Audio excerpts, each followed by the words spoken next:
most of what veterinarians know about dog nutrition comes from the pet food companies. Simply put, the future of the dog food is sustainable, and you can't achieve it by animal-based product.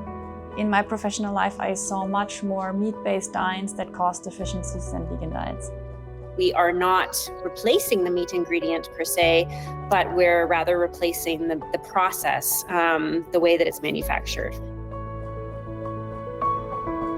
Tällä hetkellä Suomessa on kaikki käytännössä jo vapaita kanoja. Tällä hetkellä niillä on ihan hyvä tilanne, parempi kuin monella ihmisellä maailmassa. Varsinkin sen märkäruoan osalta niin todella hälyttäviä. Eli siinä paukkuu jo niin kuin naudanlihan hiilijalanjälki rikki. Jos miettii, että se verrokkituote on vaikka soijarouhe, mikä on valmistettu Brasiliassa, niin meidän vastaavan tuotteen hiilijalanjälki on noin 1/10 siitä. Focus should be on nutrients they need and not on source of ingredients in diet. Using bike products increases the environmental impacts by a factor of 1.4, so it's a 40% increase actually compared to if you used a human-grade meat. And just to get rid of all animal products in the food chain, because we don't need it.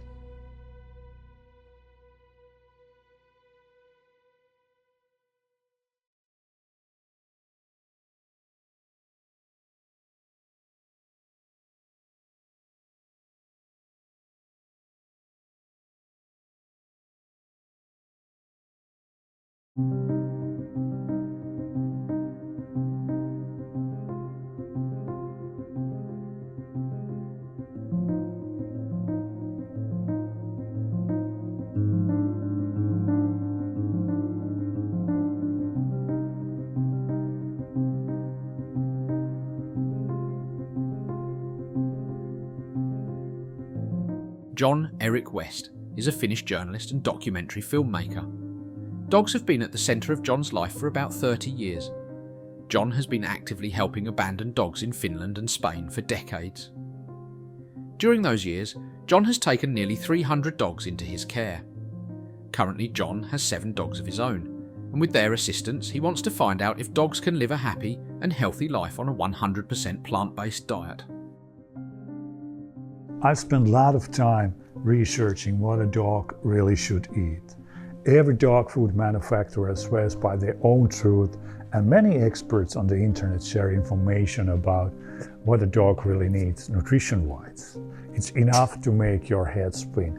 I want to find out if dogs can live a healthy life on an entirely plant-based diet.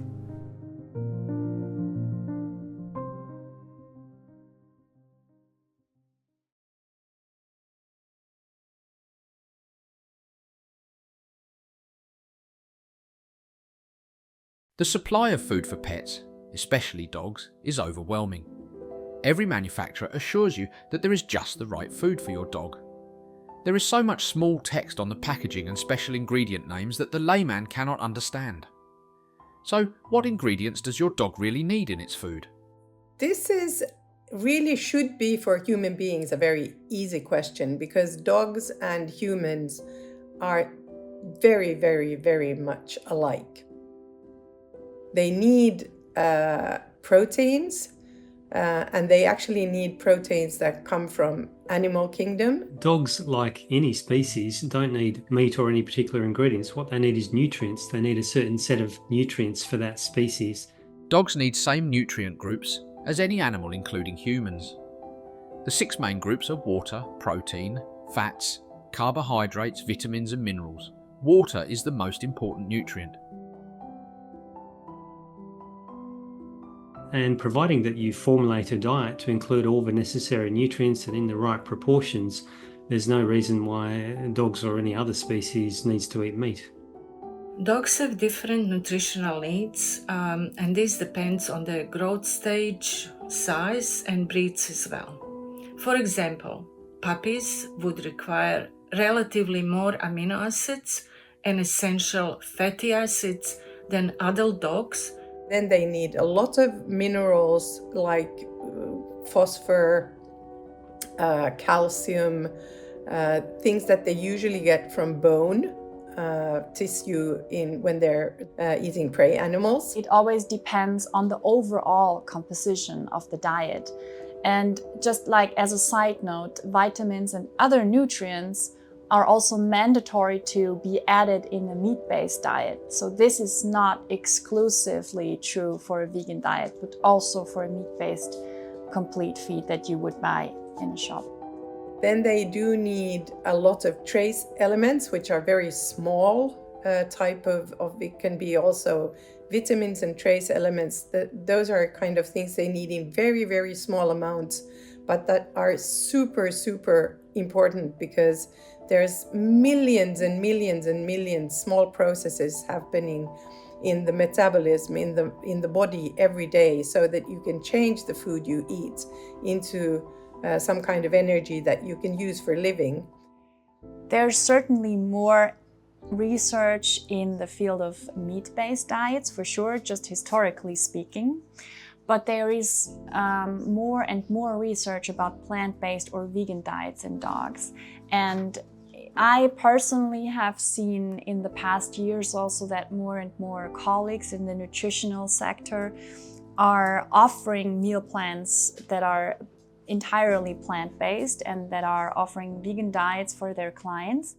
What I did find by accident was studies showing that dogs that have been maintained on various meat-based diets over time were developing health problems. And my experience as a veterinarian treating thousands of dogs in practice was that the rates of diseases such as cancer, obesity, liver disease seemed to be much higher than was natural.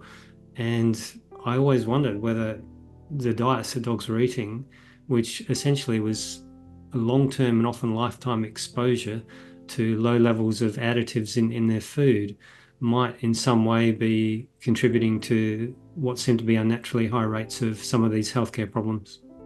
Scientifically speaking, there is no reason for me to believe that a vegan diet should be harmful for the dog if it is done correctly, if it provides all the nutrients a dog needs. Sentient beings are not supposed to, die after 7 years or 15 years. They live up to 30, 35, 40. So we're doing something wrong. And also we want to reduce, of course, the reliance on resource-intensive meat production. And of course, recent scientific studies in animals have confirmed that dogs can thrive on responsibly supplemented plant-based diets. Most kibble, in fact, no kibble, is 100% meat. And manufacturers might tout a high animal protein amount, inclusion level, but there are still plant ingredients in there. And so there are key nutrients that cats and dogs require that can come from plant matter. But in general, of course, there is nutrients that you should look out for when purchasing a vegan product. There is essential nutrients that should always be supplemented, such as vitamin A, for example, or taurine, vitamin D3, or vitamin B12. So that should be something that is always displayed on the packaging. Whatever dog pages you look at, they say that for your dog's nutrition, ask your veterinarian.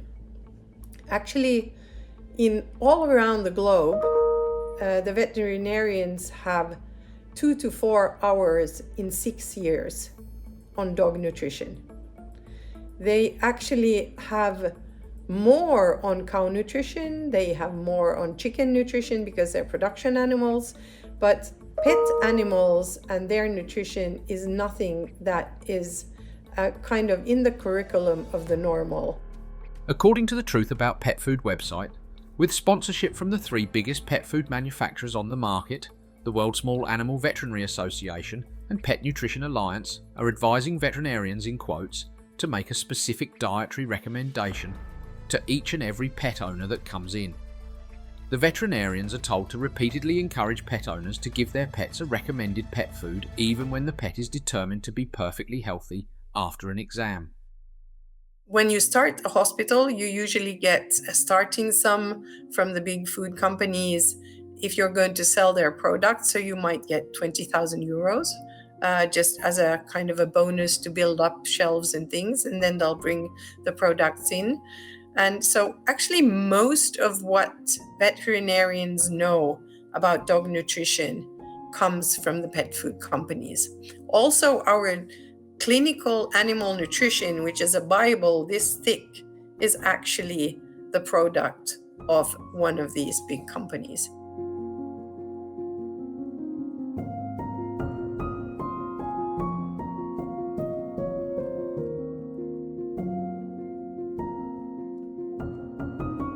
Not just anyone can start manufacturing dog food. When it comes to nutritional recommendations and complete and complementary food status, the abbreviations FIDIAF and AAFCO stand out. What are they? FIDIAF is the trade body representing the European pet food industry.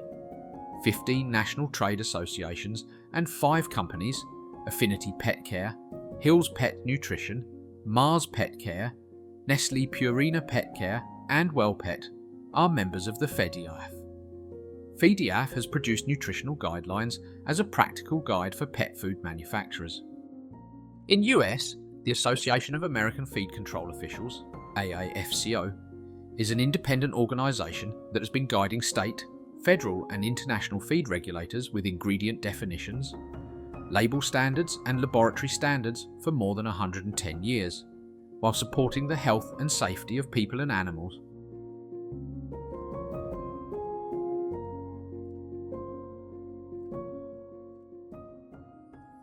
Buyers might not be aware that most of the meat-based dry food contain more plant ingredients than animal ingredients. And during my time as a veterinarian, during 35 years, I must say that I have seen so many things that we now know is like totally essential coming into the diet. Like every year there's a new thing. Like I remember when glucosamine and chondroitin sulfate came in. I remember when omega-3 came in. I remember when taurine came in. All of these things that are totally essential, and the only way that they've found how essential they are is that they have not been there. For buyer, it is quite hard to be sure what food is good quality. Without the feeding trials, evaluation. For instance, in US, one of the ways for a company to be able to claim that its food is complete and balanced, scientifically proven, 100% complete nutrition, or similar, it must have completed an American Association of Feed Control Officials approved feeding trial. These guidelines are tested during a 26-week feeding trial, where a group of dogs are given the meal exclusively during that time to monitor various health parameters and how well they do on the study diet. Despite strict guidelines for dog food manufacturers, consumers cannot always rely on labelling. And based on only what they can see, most of the time limited information on labels and many times misleading claims. My advice is for buyers that they stick to reputable brands, read labels carefully, seek clarification from manufacturers when needed, and choose food that has presented all ingredients and nutritional information with around 20 different nutrients. The big dog food companies have own research centers, and the bad thing is that they don't publish. They do it for their own benefit, so to know what is good and what is bad. A vegan diet as well as a meat-based diet can cause deficiencies or lack essential nutrients, but that is all about combining the right ingredients. So if you combine the right ingredients and supplements, a vegan diet is just as well complete and balanced as a meat-based diet can be. Excess nutrients can harm a dog's health more than deficiency. For example, many dog owners have heard of food recalls that happen after accidental overdosing of, for example, vitamin D in dry and canned pet foods. The consequences can be serious and cause calcium buildup and organ damage.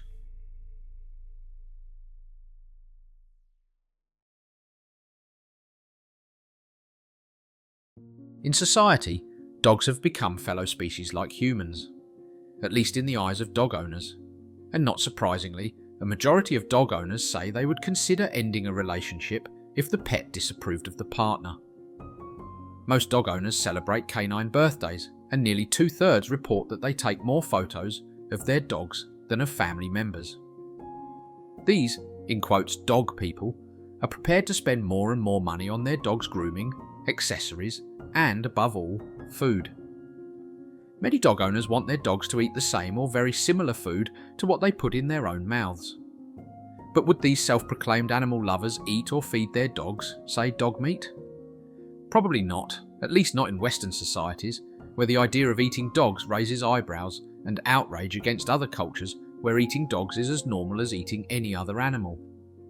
An August 2024 article in the New York Times speaks to this very hypocrisy. As we increasingly pamper our dogs, we cheerfully accept the torture of pigs.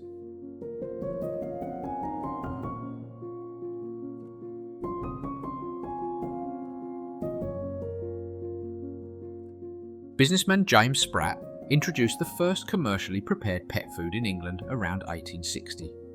After seeing dogs being fed leftover biscuits from a ship, Spratt formulated the first dog biscuit, a mixture of wheat flour, vegetables, beetroot and beef blood. Probably the first canned dog food was Ken L. ration, introduced in 1922. Its main ingredient was horse meat, which was considered an acceptable ingredient source at the time. Today, most common commercial dog foods are either so-called complete food or complementary food. Complete foods are meat-based and plant-based, vegan or vegetarian for healthy dogs. Or meat-based and all plant or almost all plant-based, vegan and vegetarian veterinary prescribed foods for dogs with health problems. Complete foods include all required nutrients that are balanced in a proper ratio. Complementary foods require extra supplementation to become complete and balanced. For instance, high-protein complementary food that needs adding vitamins and minerals. The commercial pet food forms are moist, semi-moist and dry. And for instance, moist food contains 60% to over 87% of water and the rest is dry matter. Protein, fat, carbohydrate, vitamins and minerals and additives. Semi-moist food contains 25 to 35% of water and dry food up to 3 to 11% of water. Besides these three, there are freeze-dry foods and frozen raw meaty diets available. And of course treats, which are mainly used for development of human-pet companion bond development. The treats are either meaty or plant origin. Well, like all commercially available food, it has to be a complete and balanced diet. And of course, the dog has to like it. So those are the main points that you always have to look out for in a food. It has to meet the nutritional requirements, but it also has to be tasty and the dog has to like and enjoy it. We've kind of created is a system where dog food has to be complete and balanced to be sure that if a person would give it for long times, the dog would still kind of be alive and thrive. Or maybe not thrive, but at least stay alive. So basically, like I understand why businesses and consumers love dry food. It's definitely cheaper to make, more convenient and easy to ship. That said, these days there are a lot of health concerns associated with kibbles and dry food that are made at a very high temperature. They are highly processed, which decreases the nutritional value of the food. Kibbles are also proven to be cancerous and not healthy for our lovely dogs. In general, unfortunately, there is many commercial products that are not balanced and complete, although they are labeled as such. But that is true for both vegan and meat-based products. So it's important that the brand that produces the respective food, whatever food you choose, runs nutrient analysis on their products to ensure that all the nutritional requirements are actually met in the product. And that is something that you should look out for in the brand that you choose, also for a vegan diet. Also, all my colleagues, they talk about that the food has to be complete and balanced. Well, it has to be complete and balanced for you and me and for the dog. So if you're giving your children the same food every day for 12 years, or if you're going to give your dog the same food every day for 12 years, then every meal has to be complete and balanced because you're not changing anything.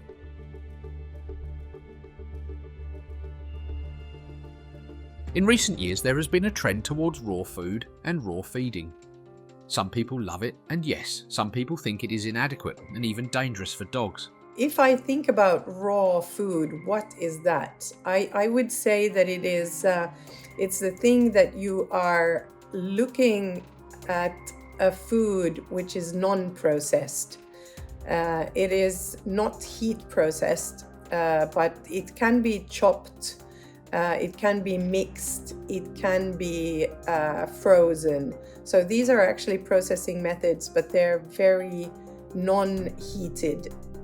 They don't destroy any of the vitamins or the amino acids or the big structures of proteins. Some critics say that raw food, especially the meat in it, can contain bacteria, parasites, or other cancerous elements that would normally be killed in the cooking process. Is this something dog owners should be aware of and watch out for? This is actually a very interesting question, and because I am a veterinarian and I knew that I would get kind of a lot of criticism for our research if I wouldn't handle this first. And what we could see in one of the studies, for example, was that when we were looking at the raw feeding, kind of raw food that is made as a complete and balanced food and is sold as a complete and balanced raw food from companies in Finland, we could see that we had very little of Listeria, Salmonella, Yersinia, all of these pathogens. Whereas actually in the sample of 10 human foods that were taken from a normal supermarket, we actually had about 10 times more. Anna Hilm Bjorkman is the leader of a research group called Dog Risk, the only independent and university-based research group in the world which analyses the connections between diets, environmental factors, and chronic diseases that affect dogs. Anna's team sent out a questionnaire to 17,000 dog owners who had been feeding raw food for a long time, even many years. The results are quite interesting. So we sent out a questionnaire to 17,000 dog owners that had been using raw food for a longer time. So we had kind of the material for 69,000 dog years at risk. And there were 3 instances where they had positively found the same bacteria in the dog food as in the people in the family that got sick and got the diarrhea.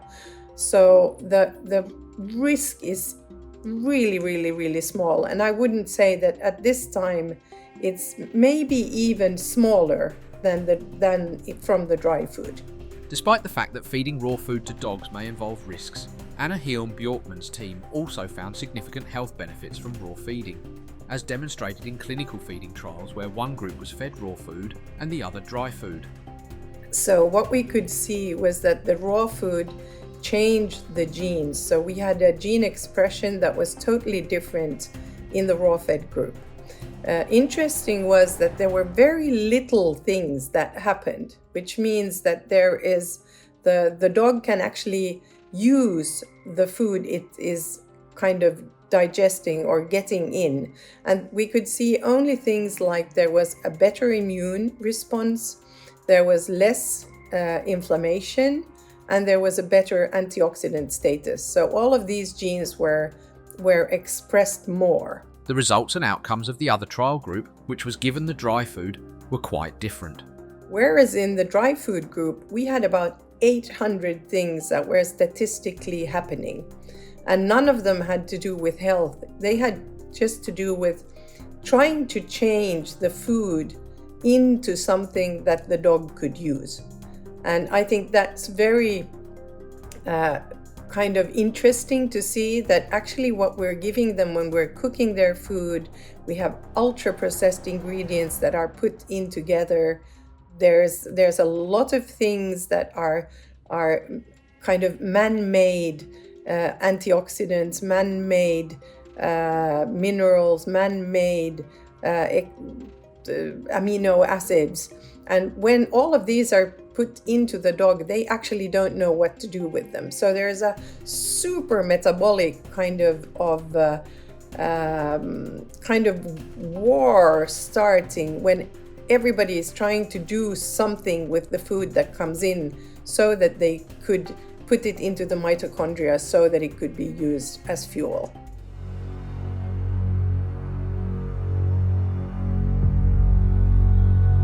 Despite the hype and active tendency of raw meat diets among dog owners and some veterinarians worldwide, there are more than 80 studies showing pathogenic hazards of these diets, risking both dogs and people who share households with them.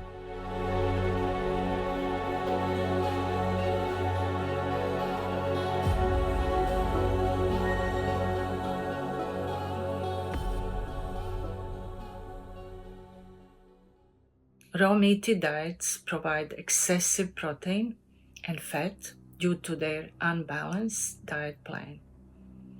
Such diets for sure will be beneficial for active dogs like sledge dogs by supplying high energy from fats and high level of protein needed for hard work and muscle reparation. There is studies on how raw diets are deficient in one or more nutrients in 80 to 90% of cases. So from a scientific point of view, as a veterinarian, in my professional life, I saw much more meat-based diets that caused deficiencies than vegan diets. Raw meaty diet is not appropriate food for our less active pets at home. Just to give few examples, excess of protein in raw meat diets, particularly rich in sulfur-containing amino acid methionine, are linked to cancer according to the research. Excess phosphorus can damage kidneys and cause osteoporosis. Low-quality protein and rancid fat that are in high amounts in raw diets are associated with chronic ulcer, cancer, and pancreatic damage in dogs.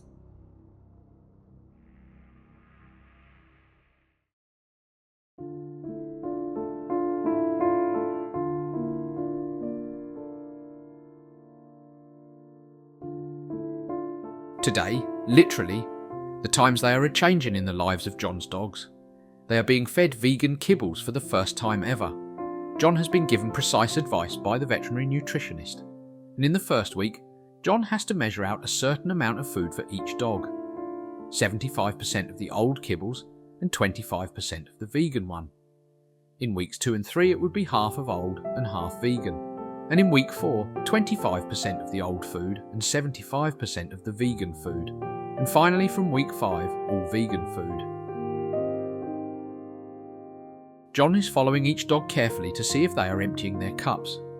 Jon has decided to put some of the dogs in their own cages during feeding time. This way, it is much easier to check eating habits and if someone does not like the food. And, of course, not rushing to the other dogs' bowls. When Jon is sure all the dogs have eaten, he lets them out and closes the cages. The cages are only used during feeding time. We only have winners in the first round. All the cups are empty. Hang on, not all. Frida has left some food. Jäi vanhaa ruokaa. Niin jäi. Vanhaa ruokaa jäi. Oi. Oliko pahaa vanhaa ruokaa? Oli.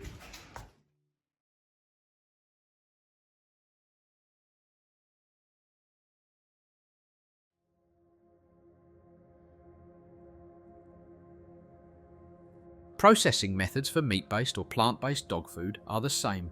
The difference is that the protein source is entirely plant-based. Manufacturing plants, factories, are common for both types of food or can be done in the separate manufacturing plants. Commercial pet food manufacturing starts with the starting ingredients purchased in big quantities, tons, and most often from distant destinations.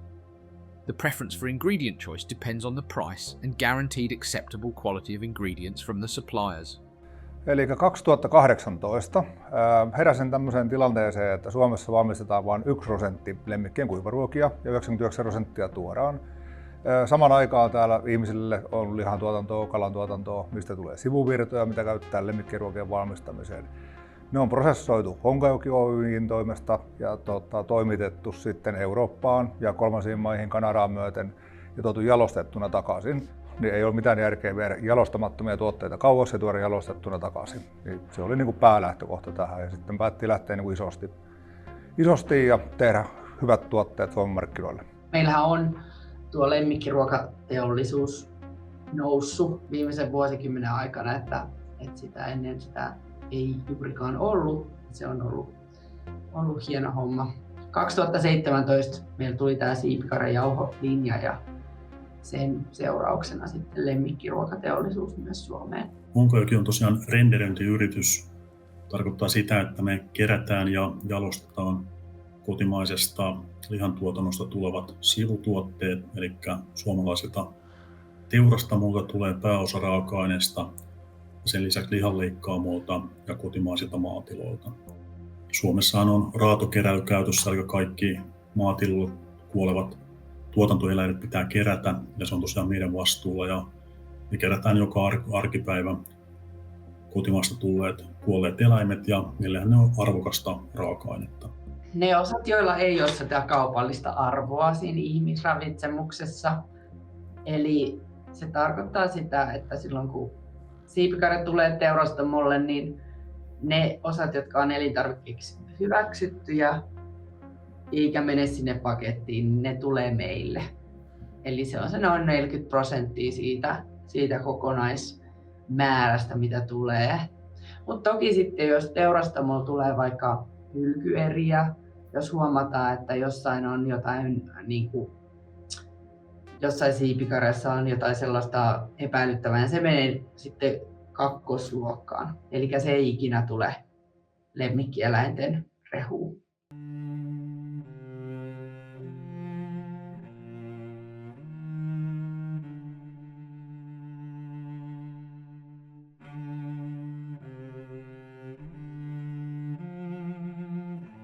Chicken meal is heavily used in majority of meat-based dog foods, being the key source of protein. One of the main reasons why chicken byproducts are used in dog food is that they are a cost-effective way to include essential nutrients. But there is a flip side if we look at chicken production from an animal's point of view.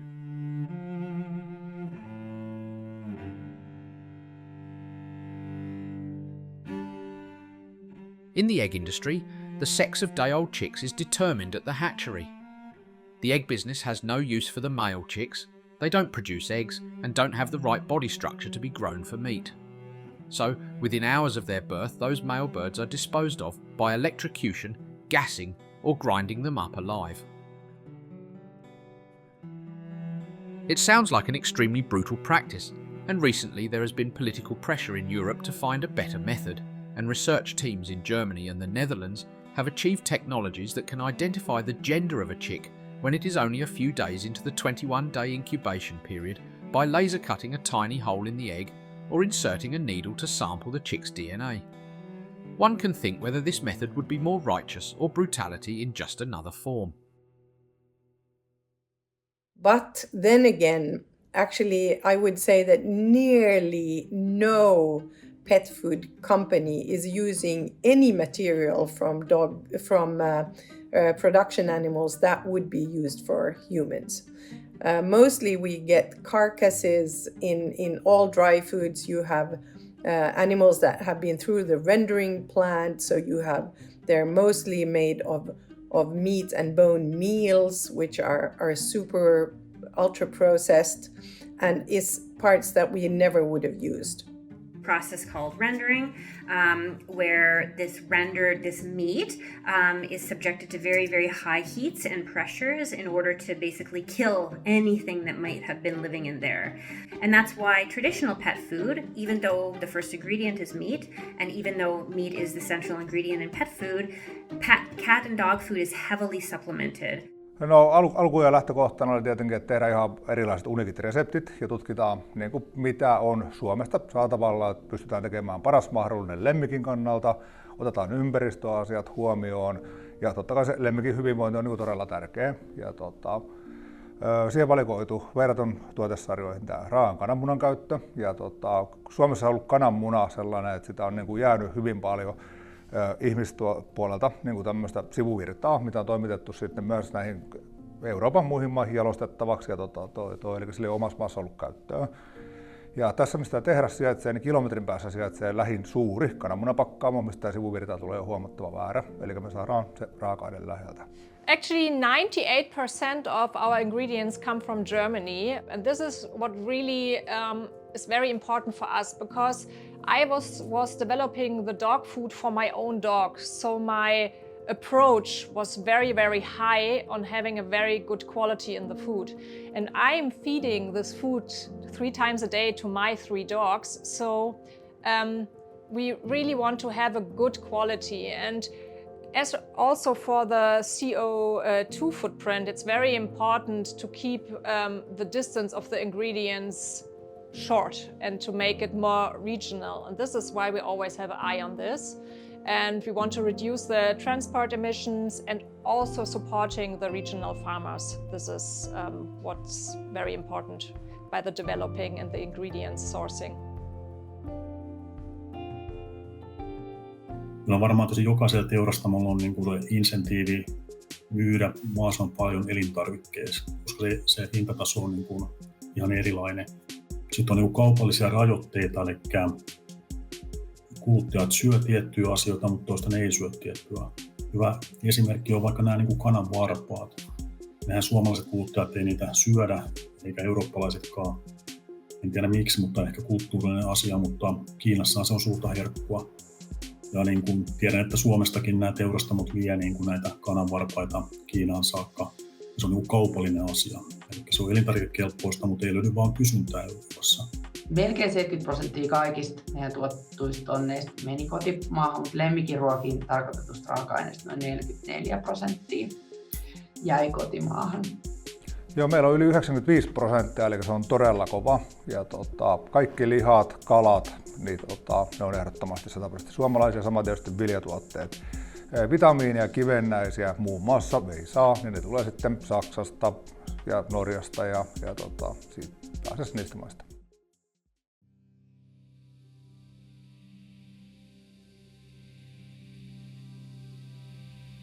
It may come as a surprise that dog food can contain feather meal as the main source of protein. Feathers are a byproduct of broiler, turkey and other poultry processing operations. Feathers represent 3 to 7% of the weight of the live bird, therefore producing a considerable mass of protein. Joo, no höyhenet, nehän sisältää aika paljon proteiinia. Ja se on sellaista proteiinia, mitä ihminen ei hyödynnä. Ja se, mitä ollaan nyt tehty, niin ollaan saatu sitä höyhenen jalostusastetta parannettua. Koska aikaisemmin se höyhen meni tonne kakkosluokkaan. Eli toisin sanoen se höyhen meni lannoiteraaka-aineeksi. Ja kun mietitään tällaista hyödynnyspyramidia, eli mihin kannattaa etupäässä tähdätä ravintoaineita, niin jos me laitetaan se höyhen sinne lannoitteeksi ja sinne peltoon, niin siinä aina tulee pientä hukkaa ennen kuin se menee sinne kasviin tai osa ravinteista menee. Niin se on parempi, että se menee suoraan sinne rehuihin, koska silloin se hyödynnysaste on korkeampi. Eli sitä tarkoitetaan tässä yhteydessä tällä vastuullisuudella. Eli me pystytään saamaan se suoraan eläinravitsemukseen, jolloin se proteiini on tehokkaammin käytössä. Meille tulee niinku sellaista paikkaa raaka-aineet, se on niinku lähtökohta. Ne on testattu salmonellalta. Ja Suomessahan salmonella on hyvin pieni ongelma. Ja sitten tietenkin niin kun ajatellaan tämmöistä, että ympäristössä voi rotaat ja linnut niin levittää salmonellaa, niiden niin kuin pitäminen tontilta pois, niin se on yksi lähtökohta. We operate in accordance with legislation regarding raw material traceability. Regarding the domestic meat origin raw material, the traceability chain is short, and, if necessary, it is possible to trace the raw material down to the farmer level. The farmer's information is under the control of the slaughterhouses.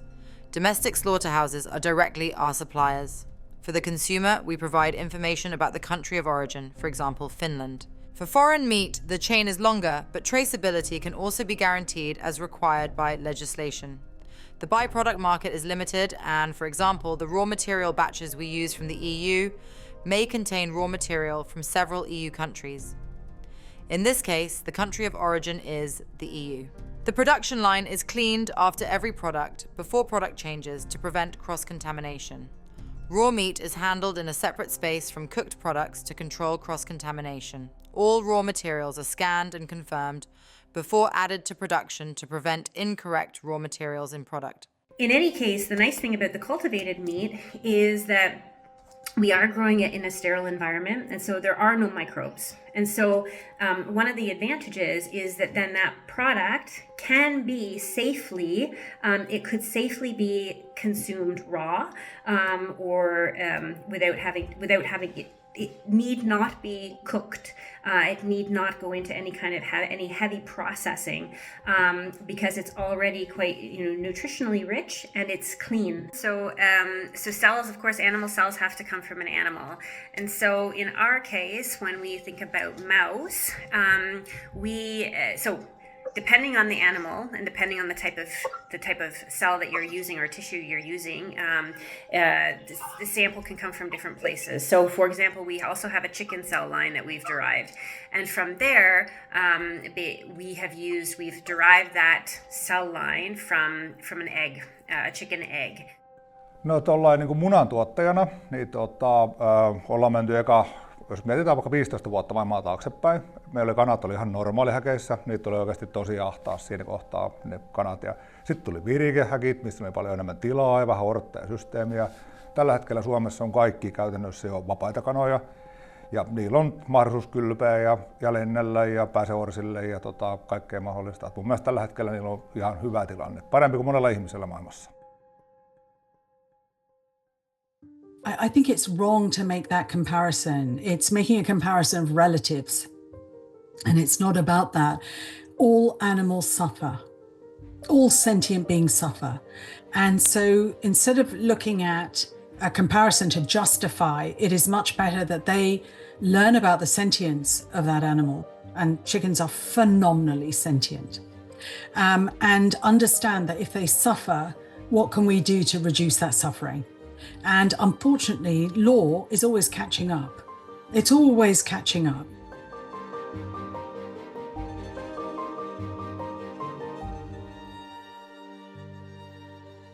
This is actually the base we're walking on, and this is also why we're putting science first and working with universities, with specialized veterinarians.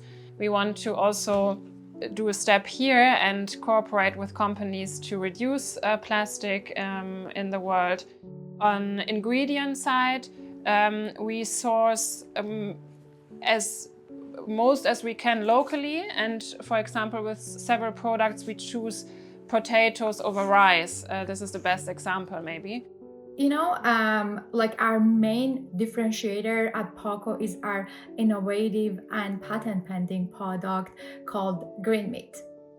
Green meat is basically a plant-based meat that is AI optimized to make sure that it has all the nutrients that our lovely dogs need. It tastes like meat, looks like meat, and dogs love it. The other factor that makes PAWCO unique is our AI platform, that it helps us to create more than 10 different healthy and sustainable recipes in less than a year. Without AI, it could have taken us years, if not decades, to get there. Well, first off, just like when you make something at home, every recipe that we make here at PAWCO Foods begins by just weighing the ingredients out. Nothing we do here is batched, so every ingredient is individually weighed out and accounted for, inspected for both the quantity as well as the quality before it gets into any dog food at all. And all of our ingredients, they were handpicked by food scientists like myself, as well as our team of board-certified animal nutritionists to ensure that our meals are complete, balanced, healthy, and above all, delicious. Once everything is weighed out, we head over to the mixer and begin making our secret sauce, otherwise known as our trademark green bean. We spent a lot of time getting this recipe just right, and it's what really sets us apart from typical options like kibble. After it's mixed, we transfer it to a cooker and allow it to cook to lock in all the flavor and nutrients that your dog loves.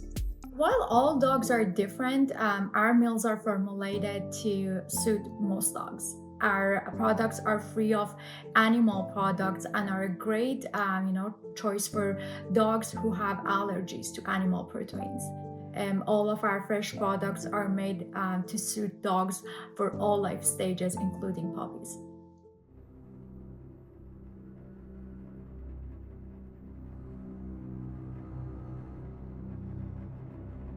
Manufacturers tend to minimize the use of animal ingredients due to the higher contamination risk in animal-based components. Buyers may also question the quality of plant protein in meat-based foods, but research shows that soy protein meal used in dog food has higher digestibility than meat meal. Both types of diets are supplemented similarly and sometimes 100% identically with identical supplements.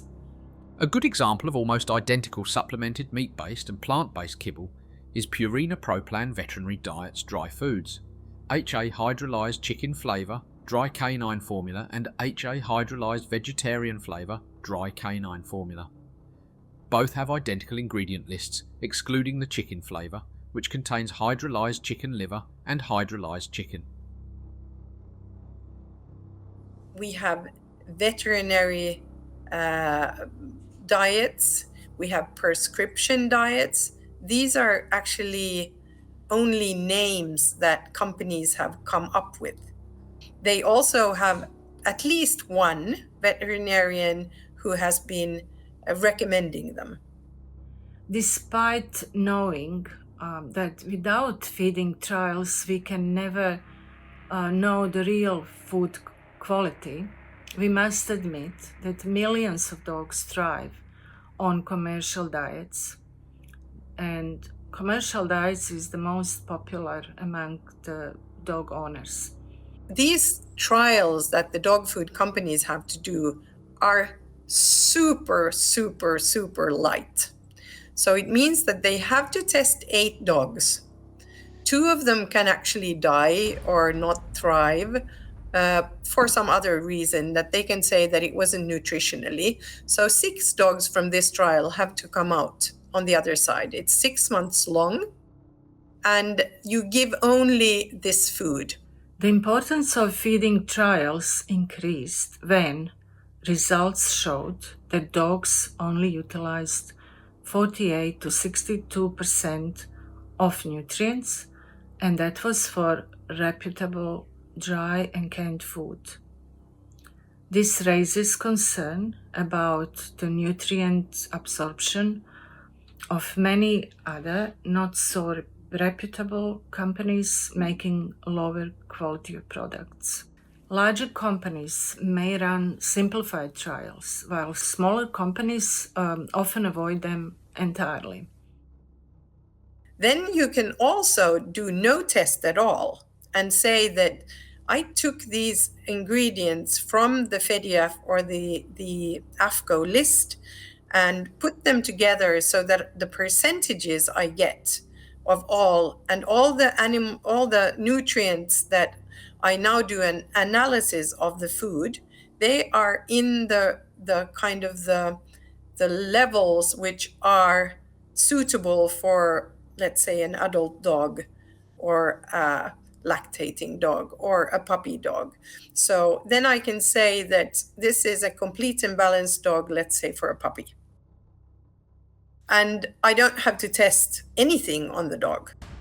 Well, if you do this one, then you can actually make a whole group, like maybe 20 dog foods that have the same percentage of dog, but they can be fish, or then they can be like lamb, or they can be cow, or they can be whatever, since the percentages of the food will be the same. And then you will just say that, okay, these are complete and balanced because I tested this one group, and then these are made the same way.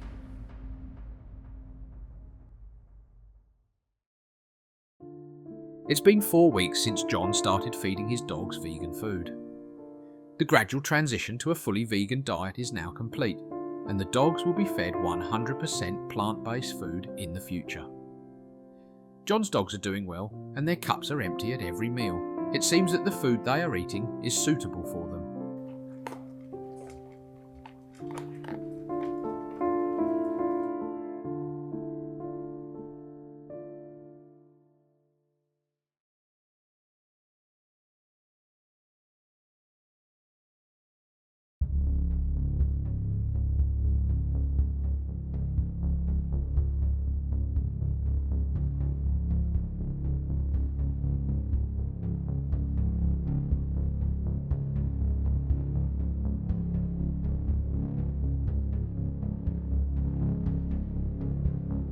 As a dog owner, you have almost unlimited options when it comes to feeding your dogs, at least when you look at what's available. For instance, in the US alone, there are well over 1,000 pet food production businesses. The dog food industry wants to invest in many options to help you make the right choices. Recently, this same industry has, in their words, in quotes, become more sustainable and environmentally conscious. There are rules about labelling, but in this jungle of labels, there is a danger that the buyer will get tired of the flood of information and text. And sadly, many manufacturers even put false and misleading information on their packaging. According to new research, product labels and their design may influence consumers even more than may have been suspected, particularly to the extent in which small details can make a difference. For example, the use of a handwriting font on a label can increase the customer's consideration of that product by 30%, and their purchase intentions by 33%. But when we discuss dog food, unfortunately some of the imagery and labelling try to mislead dog owners, promising better than the actual content is. Ruokasektorilla on paljon tällaista viherpesua, jossa pyritään niin kuin luomaan positiivisempi mielikuva kuin mitä todellisuudessa on. Noin kolmannes niin kuin, ilmastonmuutoksesta johtuu siis ruokajärjestelmästä, ja siellä valtaosan ruokajärjestelmän sisäisistä päästöistä tulee sitten eläinperäisestä ruoasta ja sen tuotannosta ja kulutuksesta. Eli tavallaan tiedetään missä ongelma on ja miten se voisi ratkaista, mutta erityisesti sillä saralla on sitten esiintyy paljon semmoista viherpesua ja yritetään luoda mielikuvia, jotka ei pidä ihan paikkaansa. Finnwatch, located in Finland, is a non-governmental organisation that investigates the global impacts of business enterprises. In May 2024, Finnwatch published a report, Footprints in the Air, which looked at product eco-labels with unverifiable claims and some product packaging with invented logos and claims that cannot be verified. The report also included 3 pet food companies operating in Finland. One dog food company's product was labelled as carbon footprint calculated, information that could not be found in detail. And the other company's packaging label stated that the product in question was CO2 compensated, and again no detailed information or calculations were provided. And the third company advertised that it had a zero-emission product family of various kibbles. By January 2025, 2 of the companies had changed their labelling, and the fabricated claims and logos had been removed from their website and packaging. A company that advertised a zero-emissions product line still on its website in January 2025 has removed the word zero emission from its products by March 2025. From a responsibility angle, the zero-emission product sounds absolutely brilliant to anyone's ears, but is it even possible? No, päällimmäinen ajatus, että se on törkeä valhe. Ei ole niin kuin nollapäästöistä tuotantoa. toki niin kuin päästöistä voi yrittää kantaa vastuuta esimerkiksi maksamalla tai ostamalla tämmöisiä ilmastoyksiköitä tai hiilikredittejä, missä varmaan, niin kuin, mitä tässäkin keississä on varmaan sitten tehty ja sitten on yritetty väittää, että ne on kumonnut sen tuotteen ilmastopäästöt. Mutta tosiasiassa sen todentaminen on niin kuin äärimmäisen hankalaa. Siihen liittyy se, että nämä niin sanotut hiilimarkkinat, mistä näitä yksiköitä ostetaan, niin on niin kuin, jos tässä aikaisemmin puhuttiin elintarvikeyhtiöiden viherpesusta, niin se on vielä syvempi suo viherpesua. Eli ei ole oikeastaan mun mielestä tällä hetkellä semmoista niin kuin kovinkaan luotettavia keinoja sanota niin, että voisi sanoa kumonneensa päästöt ja sillä tavalla väittää, että on nollapäästöinen.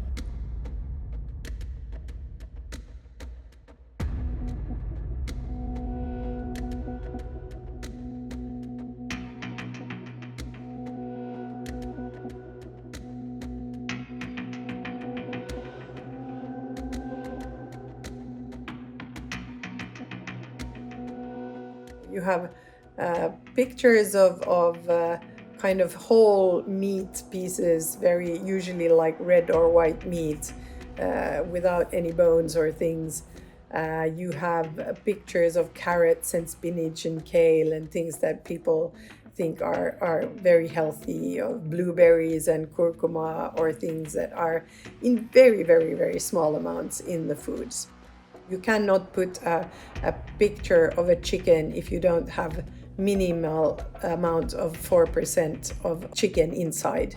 But then the chicken kind of picture you put there has nothing to do with what was put in to make that food. Terms like natural or real food are misleading marketing terms and used to promote selling of the product. For example, claiming real meat or fresh meat in dry dog food as the first ingredient can be deceptive, as the ranking is here based on raw weight, which is much higher than when the same ingredient is in its dry form. When we look at the list of ingredients on the packaging, there's a principle that allows us to understand what the dog food is made of. The product has the most of the first ingredient on the list and the least of the last ingredient. But unfortunately, understanding the list is not so simple. Then there is another problem that we call splitting. So you might also have, like, first is, let's say it's a good food, so the first one is a protein, like fish meal. Then the second one will be corn flakes, and the third one will be vegetables, and then the fourth one will be cornmeal. So if you would have put in corn flakes and cornmeal together, they together as corn would have been more than the meat. So you split them up in like different type of corns because all of them can be mentioned separately, and then you avoid having them as the first one. So this is a way that you can kind of cheat the customer.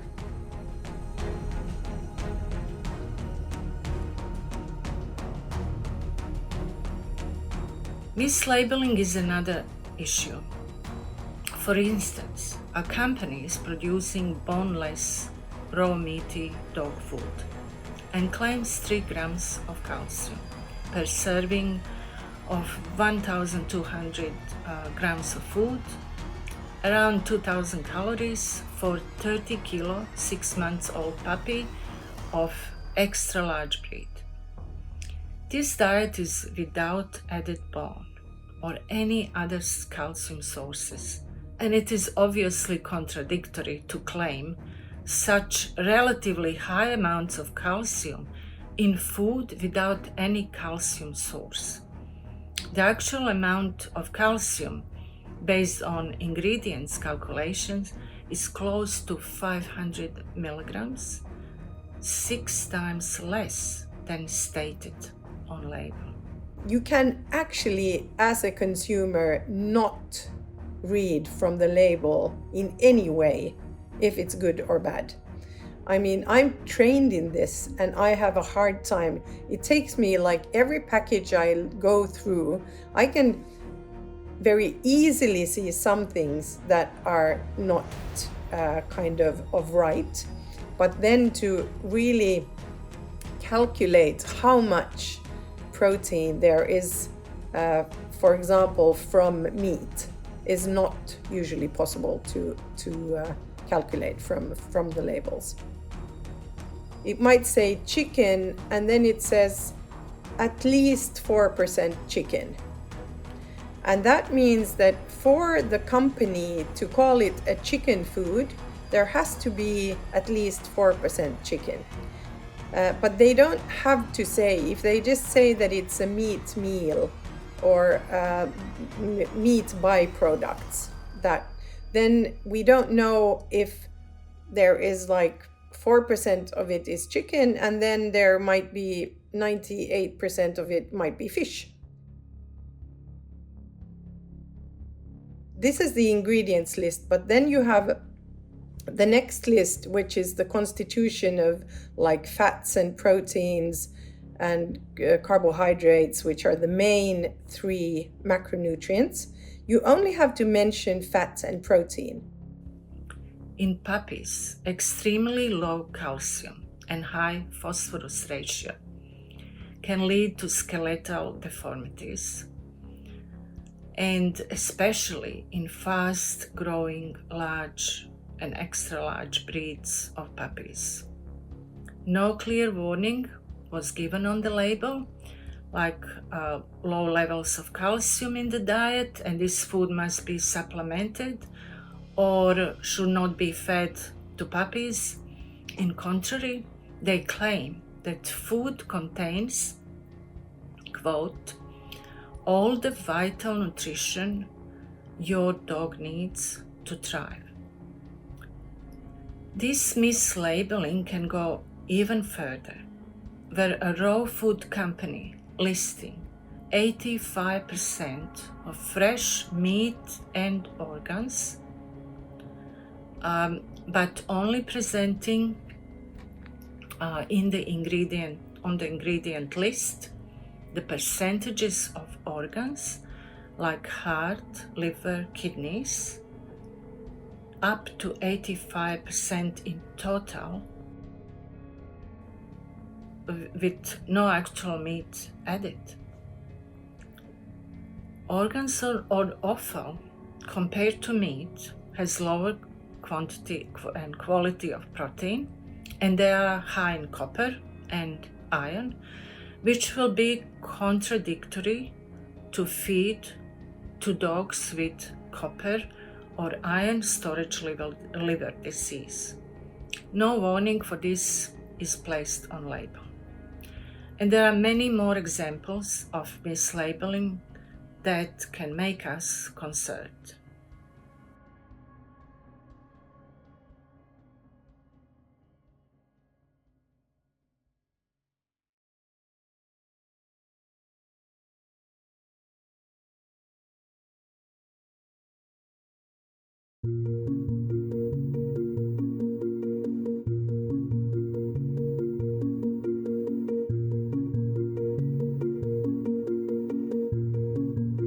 It is estimated that approximately 30% of households globally have a dog, totaling between 700 million to 1 billion dogs. It is fair to say that most of these dogs eat dry kibbles as their main source of food. These kibbles contain most often meat or meat-based products as the main source of protein. Generally, dog owners love to see their dogs as a primitive predator whose lifeblood is meat. In the past years, there have been more and more discussion about the alternative diets, such as vegetarian and vegan options, which could benefit dogs even more. But is the dog a carnivore or an omnivore, or something else? dogs certainly started off as carnivores, but today they're omnivores. They evolved from carnivorous wolves who followed our ancestors around the landscape as we were hunter-gatherers hunting game animals. Well, based on an evolutionary point of view, dogs are omnivores. And they differ from wolves in several aspects, mainly in their capacity to digest starch. Dogs are omnivores. It's a fact that's grounded in evolutionary biology, and it's confirmed by contemporary science, so modern day science. Koira on mielestäni sekasyöjä ja se perustuu tieteelliseen tutkimukseen. However, unlike humans who are omnivores, dogs and cats are taxonomic carnivores. The dog is a carnivore. The digestive tract of the dog is shorter than most omnivores and therefore is more suited for a carnivorous diet. However, because of domestication, the dog is also able to digest plant-based materials. While many people think dogs are carnivore, there are a lot of data that proves dogs are actually omnivores. It means that they can obtain all the necessary nutrition from both plant and animal sources. This is what made them omnivores actually, and they can digest starch, they have a lower protein need than wolves, and they can live on a plant-based diet if it's really well adapted to the dog's needs. So it's actually making meat unnecessary. It's actually not a very easy question because you cannot really say that all dogs are omnivores. Some dogs are very carnivorous and other dogs are more omnivores. Certain types of breeds like the huskies and other very kind of natural breeds. In fact, this debate is less relevant today. And I will explain this by giving an example of dairy cows. Dairy cows are fed diets that include meat, blood, and bone meal. For some reasons, no one is questioning if cows are herbivores or meat eaters, or if their milk would be more appropriate for human consumption if the cows use food that is appropriate for their species. Cows thrive on this diet like dogs thrive on complete and balanced vegan dog food. This brings us to conclusion that focus should be on nutrients they need and not on source of ingredients in diet.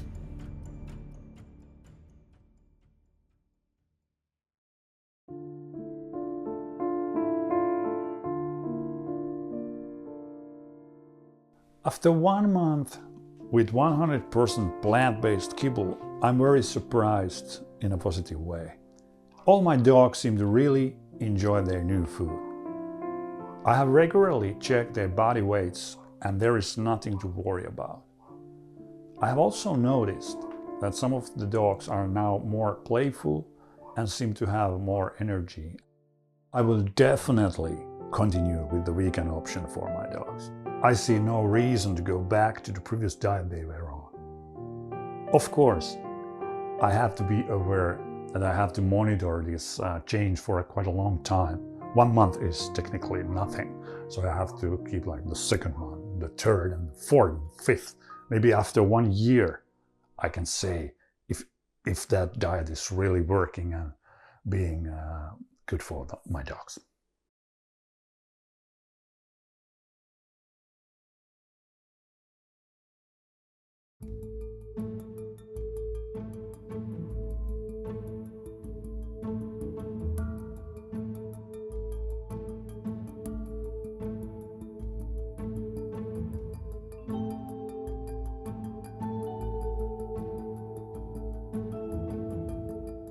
It could be argued that dogs and cats eat meat that humans cannot consume, and which is simply a byproduct of production for human use, and therefore should not be counted as consumption beyond that of humans. To some extent, this is certainly true. Humans, for instance, do not generally consume bone meal, a common ingredient. But other ingredients in pet food that are byproducts of human meat production are certainly edible after processing. And much pet food probably is already edible and serves as a potential source of protein as a food of last resort. There are reports even from mid-1970s, both official and unofficial, of impoverished Americans eating pet food as a necessary supplement to their diet. And April 2024, BBC published an article mentioning a couple in March, Cambridgeshire, helping and feed people who were eating dog food. The term byproduct strongly implies parts of animals that are not fit for human consumption. Is this really the case? What is a byproduct? Honkajoki is the Finland's leading handler and processor of animal byproducts. The company produces high-quality renewable raw materials for animal nutrition, biofuels and fertilisers. About 260,000 tonnes of animal byproducts are produced in Finland every year. Almost 80% of these side streams are upcycled by Honkajoki to industrial products according to Finnish and EU regulations.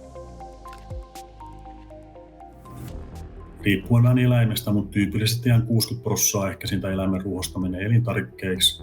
Loput 40% on sivutuotteita, mikä tulee meille kierrätettäväksi.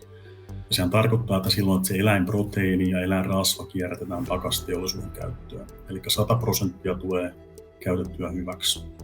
Teurastamojen elintarvikekelpoiset sivutuotteet tulee siihen myös lemmikkiruokiin. Ja sitten kun meillä on se raatokeräily, niin se menee sitten lannoiteraaka-aineeksi. Kaikki nämä lemmikkieläinruokiin menevät valkuaisjauhot valmistetaan luokan 3 sivutuotteesta. Se luokka 3 tarkoittaa sitä, että se on niin kuin se turvallisin kategoria, mitä saa käyttää eläinruokinnassa. Eli luokka 3 tarkoittaa, että ne on elintarvikkeiksi hyväksyttyjä sivutuotteita.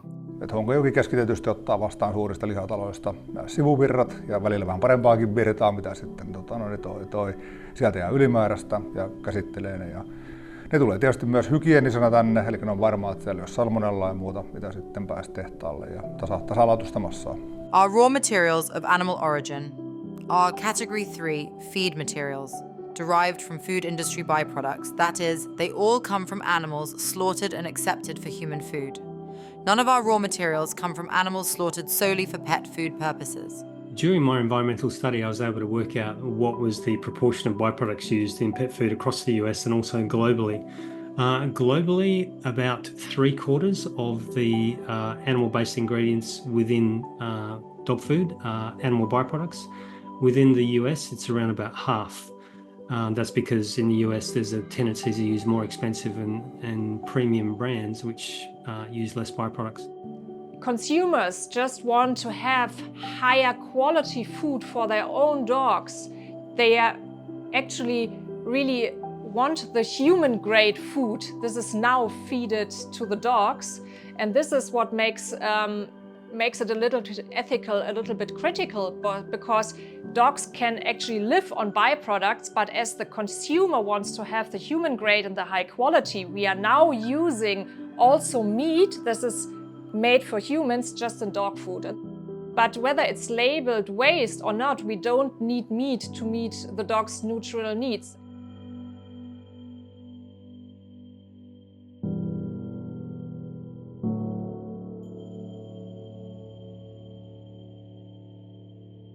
The pet food industry seems to chant a mantra that the animal products in pet food are mostly, in quotes, rendered side stream stuff. This means that the meat used is uneatable for humans and is indirectly taken from slaughterhouses as a byproduct and would otherwise be wasted.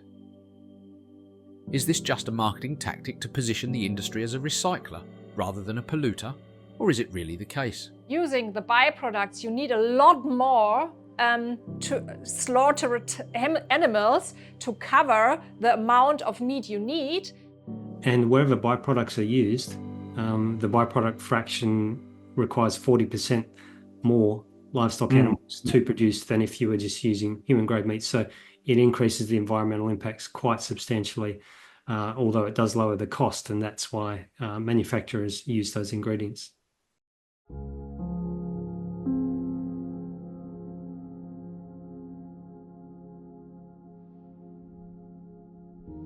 It seems very confusing. and some people are sure that the words byproduct or side stream are just nice little euphemisms for assorted body parts, slaughterhouse wastes, 4D meat from animals who are dead, dying, diseased or disabled on arrival at the slaughterhouse or supermarket rejects, and large numbers of rendered dogs and cats euthanized in animal shelters. Se on vain eri sana. Eli kyllähän se kaikki, mikä lähtee teurastamolta, on ihmisille kelpaavaa. Että ne, mitkä ei mene käytännössä niihin Ikean lihapulliin esimerkiksi, niin ne menee sitten sinne Honkajoelle ja ne jalostaa sen sitten tähän muotoon. Just, okei, hyvä. Ei se jätteenä lähde teurastamolta koskaan, että se olisi ihmisille kelpaamatonta, mutta se, että niitä Ikean lihapullia tai siis vastaavia ei vaan kulu tiettyä määrää enempää. None of our raw materials come from animals slaughtered solely for pet food purposes. We operate in accordance with legislation regarding raw material traceability. Regarding the domestic meat origin raw material, the traceability chain is short, and, if necessary, it is possible to trace the raw material down to the farmer level. The farmer's information is under the control of the slaughterhouses. Domestic slaughterhouses are directly our suppliers. For the consumer, we provide information about the country of origin, for example, Finland. For foreign meat, the chain is longer, but traceability can also be guaranteed as required by legislation. The byproduct market is limited, and, for example, the raw material batches we use from the EU may contain raw material from several EU countries. In this case, the country of origin is the EU. The use of byproducts is a low-cost, dirty ingredient. It has a higher environmental footprint. It creates a greater environmental burden just to lower the costs and increase profits for manufacturers. The other thing is, look at the byproduct of oil, it's plastics, and we're seeing the damage that plastics are doing. And the fact is, the damage of the byproduct of the agricultural industry, you're getting very low quality. They're carcasses, they're full of antibiotics, and the issue of zoonotic diseases, we haven't even raised that either, and the impact on climate change and the melting of glaciers, and more zoonotic diseases being released as a result of that. So it just doesn't make sense. Sivutuotteiden lainsäädäntö on tiukka, mitä kaikki EU-maat joutuu noudattaa. Mutta tuolla maailmalla niin yhä edelleenkin merkittävä osa näistä niin kuin teurastamon tähteistä, niin ne vaan sitten kaatopaikalle ajetaan.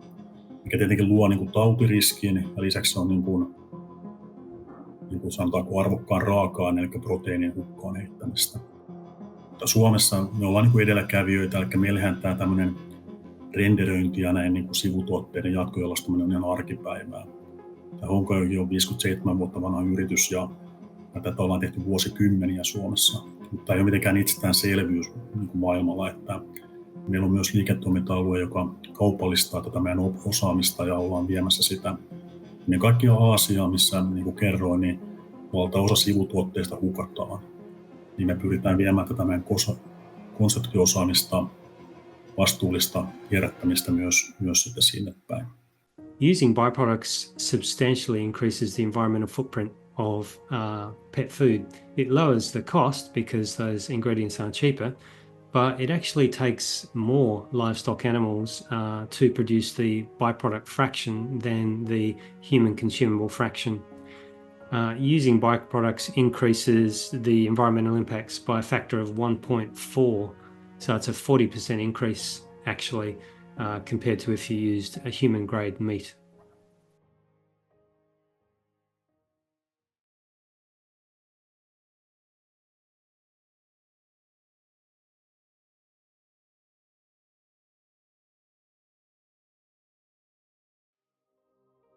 Depending on the sources, it is estimated that today, 2024, there are 70 to 90 million vegans in the world. It might be a drop in the bucket, but it is a number that is rising as people are becoming more aware of sustainability issues. People are more and more interested in how the food and products they buy are produced and if these products are sustainable and environmentally friendly.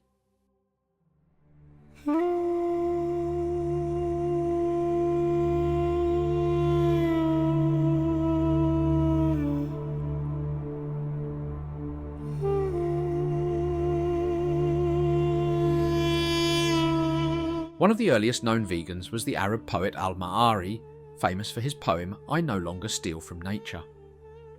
In al-Ma'ari's later years, he chose to stop consuming meat and all other animal products. That is, he became a practicing vegan. Do not unjustly eat fish the water has given up, and do not desire as food the flesh of slaughtered animals, or the white milk of mothers who intended its pure draught for their young, not for noble ladies. And do not grieve the unsuspecting birds by taking their eggs, for injustice is the worst of crimes. And spare the honey which the bees get industriously from the flowers of fragrant plants, for they did not store it that it might belong to others, nor did they gather it for bounty and gifts. I washed my hands of all this, and wished that I had perceived my way before my hair went grey.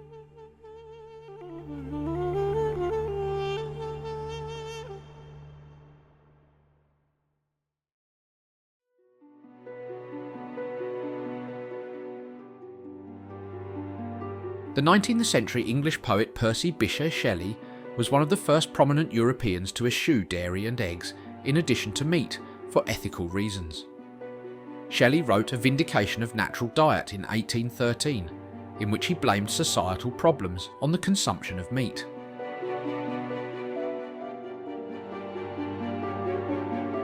Interestingly, in the novel Frankenstein, or The Modern Prometheus, written 1818 by Shelley's wife Mary, Frankenstein's monster is portrayed as a vegetarian. The monster explained his vegetarian diet to Victor Frankenstein. "My food is not that of man. I do not destroy the lamb and the kid to glut my appetite. Acorns and berries afford me sufficient nourishment." So, are there animals that survive eating plants exclusively? Answer is yes, and some of them are big, strong, powerful, and herbivorous. For example, both the Indian elephant as well as its larger cousin, the African elephant, are plant eaters and subsist wholly on plants. All 5 species of rhinoceros eat only plants as food. The list goes on. And for instance, hippos, bison, and wildebeests are plant eaters.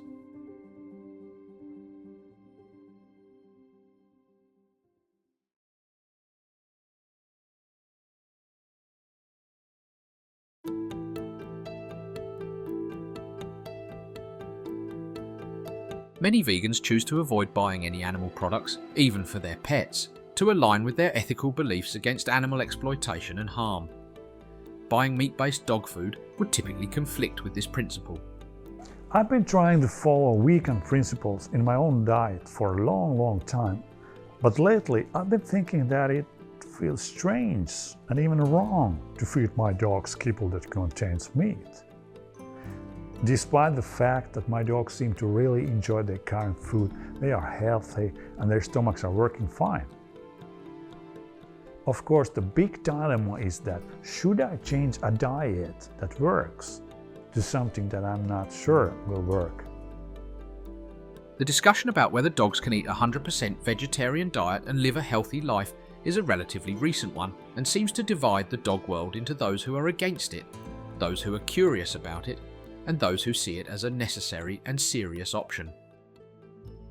In recent years, there have been more and more scientific studies supporting the fact that dogs can live a healthy life on a vegan diet. And on 24th July 2024, even the British Veterinary Association ends its opposition to vegan diets for dogs and says that it is possible to feed dogs a plant-based diet. Andrew Knight is an adjunct professor at Murdoch University Veterinary School in Australia. In 2024, Andrew Knight received a PhD in vegan pet food, appearing to be only the second veterinarian worldwide to achieve this.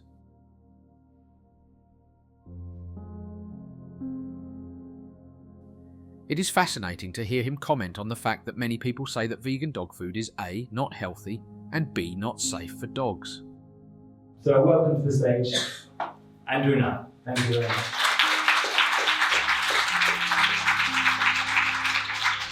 Thanks very much.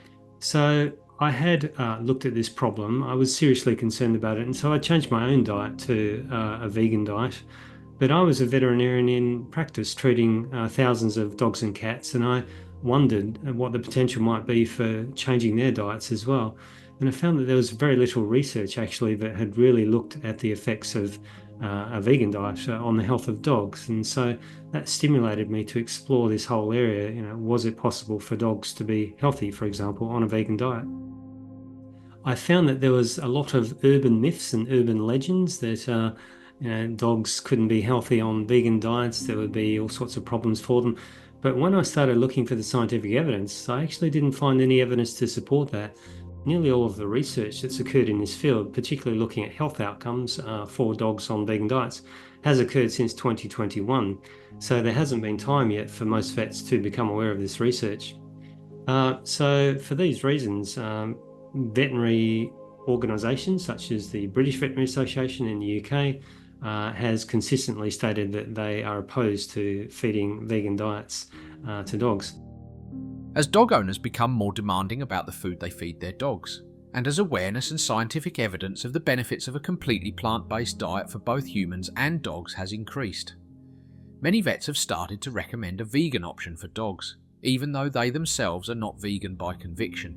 Exactly, that's exactly what I see also in colleagues, like recently more, the recent years, that it's colleagues that have nothing to do with an ethical conviction towards veganism, but they still offer balanced meal plans on plant-based ingredients simply because the customers ask for it, and there's no reason not to do it for them. They just calculate a plant-based diet and that's it. Of course, dogs do not decide to become vegan of their own free will. They don't know how to go to the supermarket and choose the kibbles, supplements, or ingredients to prepare delicious homemade meals. Their owners are responsible for ensuring that a plant-based diet has the right balance of ingredients for their dog's well-being and healthy life. Actually, it all started with my dog Nelson, and he was suffering from several food allergies, and we tested everything the hypoallergenic dog food market had to offer, but actually nothing worked really out at the end. And at one point my vet suggested me to feed Nelson a vegan diet, and it's I think more than 14 years ago or 15 years ago, and the vegan topic wasn't as big as it was now. So at first I was a little bit skeptical, putting him on a vegan diet. But she made me some recipes for self-cooking, and after really a short time all his symptoms were gone.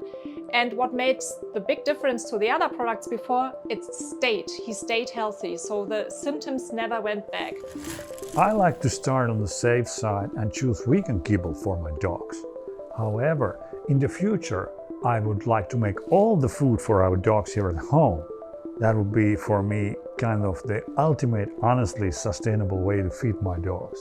In the beginning, I did have many doubts. I had 2 hearts beating in my chest because I'm an ethical vegan myself for several years now, but I'm also a veterinarian and I need to put the health of my patient first, which is the dog in that matter. So I was very skeptical whether a plant-based diet can actually be healthy for a dog and whether it can meet all the nutritional requirements.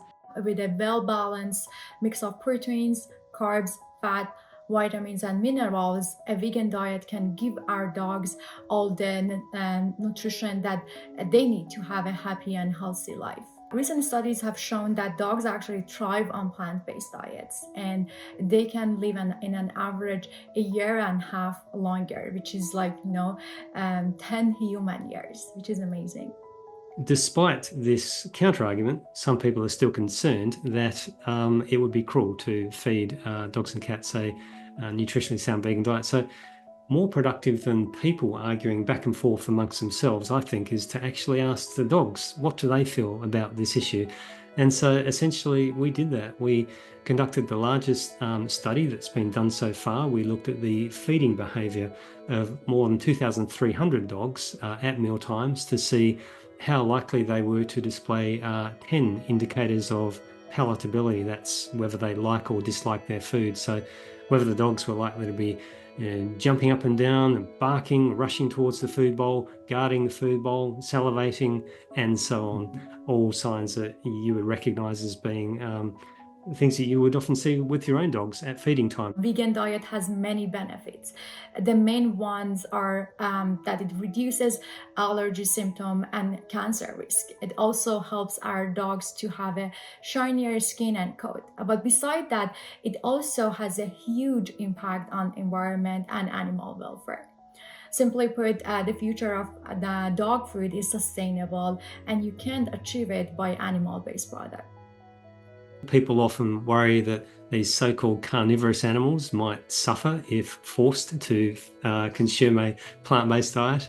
So other people point out that commercial meat-based diets are completely unnatural for dogs and cats. They tend to include ingredients from species they would never naturally consume, such as cows, sheep, fish, and so on, with all sorts of unnatural additives formulated into dry kibble and other formulations and fed at predictable times each day.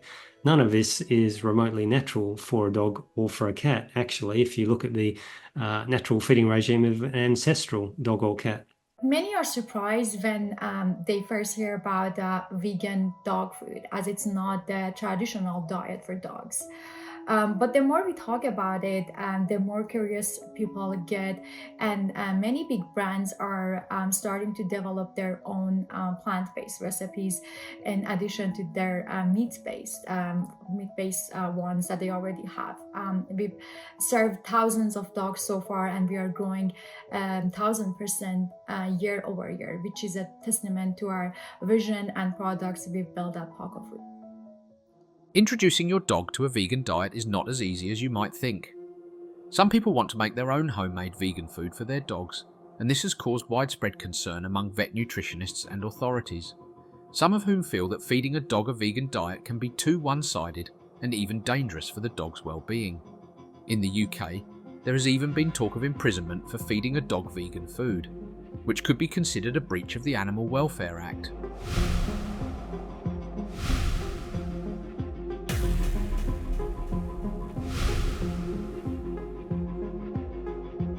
Vegans could be jailed for feeding their dogs a vegan diet.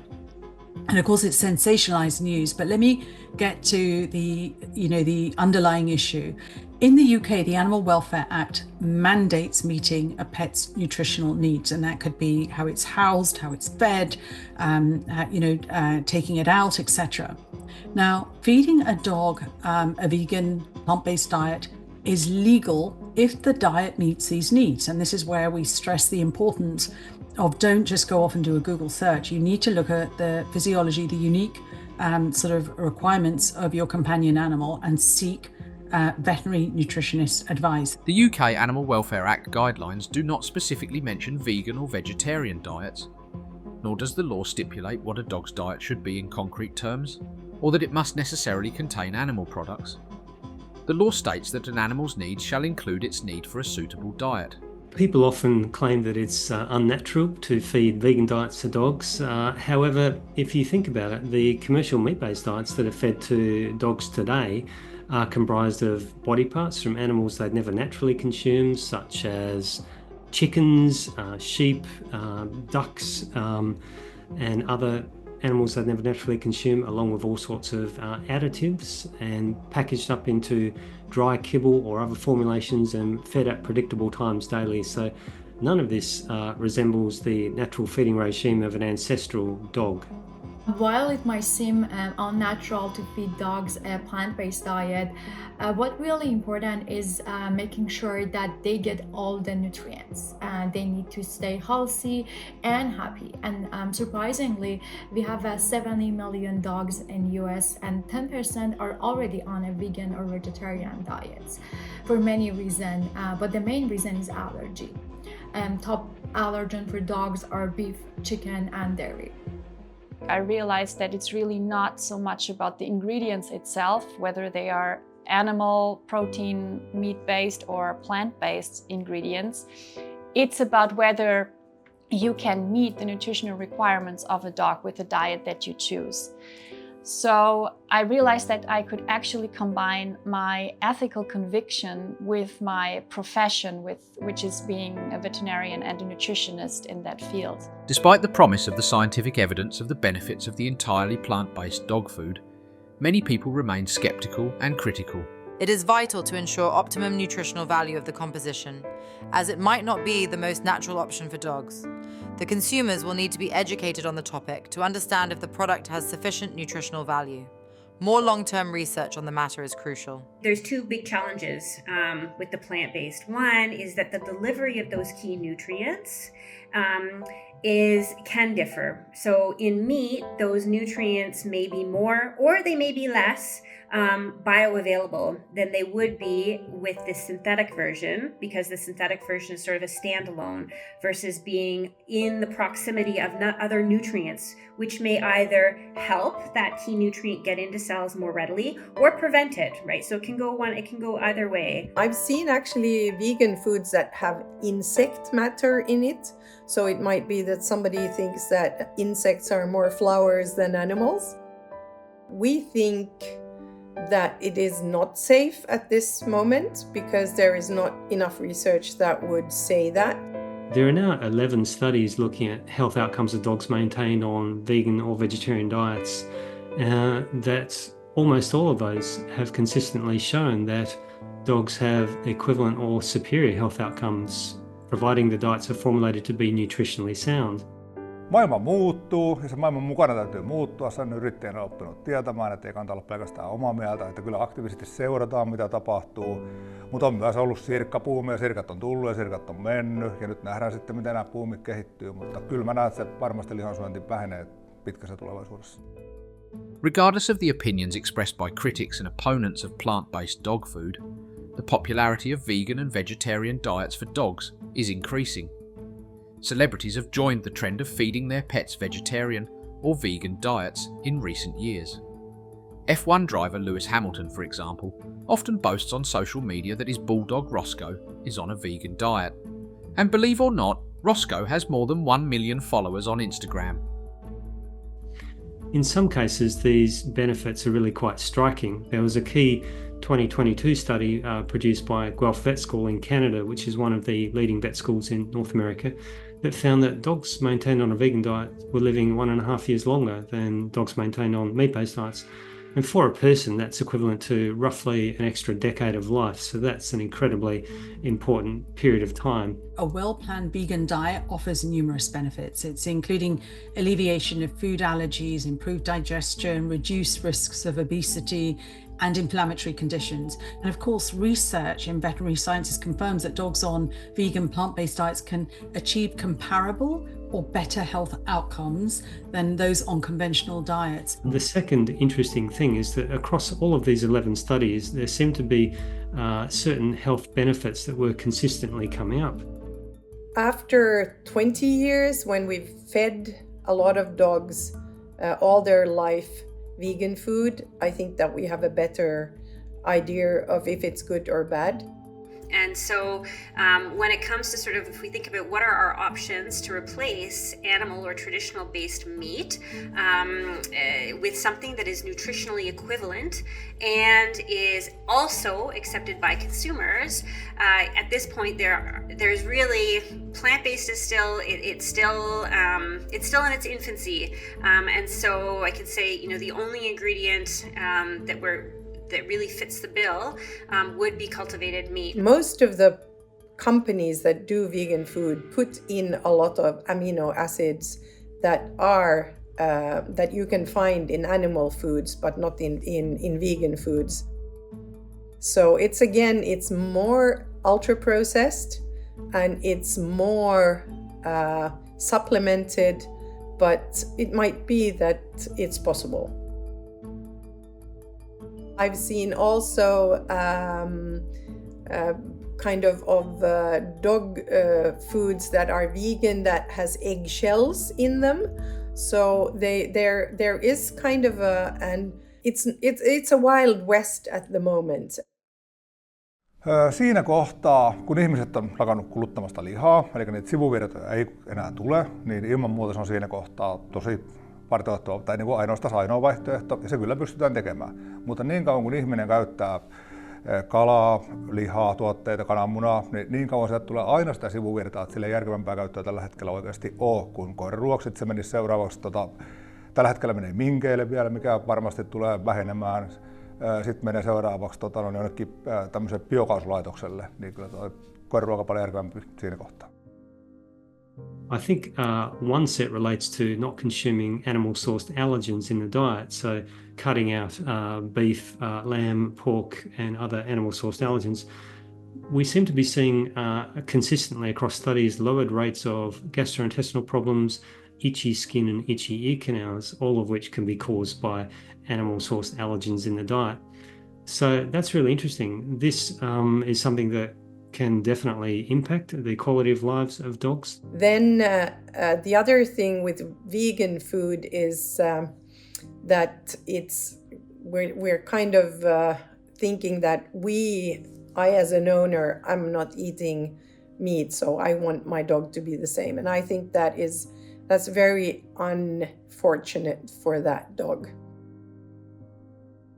I'm not sure how did critics come to such conclusion and what their arguments are, because many puppies and adult dogs thrive on complete and balanced plant food. I think the best answer would be to share a story from real life. And this is about two newborn puppies, Woody and Willow from Scotland, that were weaned off with a mixture of commercial and homemade, complete and balanced vegan puppy food until their adult age, when they started adult dog vegan food. Their body weight results were in accordance with the growth curve of puppies that they breed and age, who were fed the usual meat-based food. This was for the whole time of their growth period. Our client, Lorna, was vegan and had her dog, Freya, on vegan diet all her life. Freya was the mother of these two puppies, and she was also on vegan diet for the entire time of pregnancy and nursing. Freya's and the puppies' energy levels and health were in optimal condition and was monitored until puppies came to their adult age.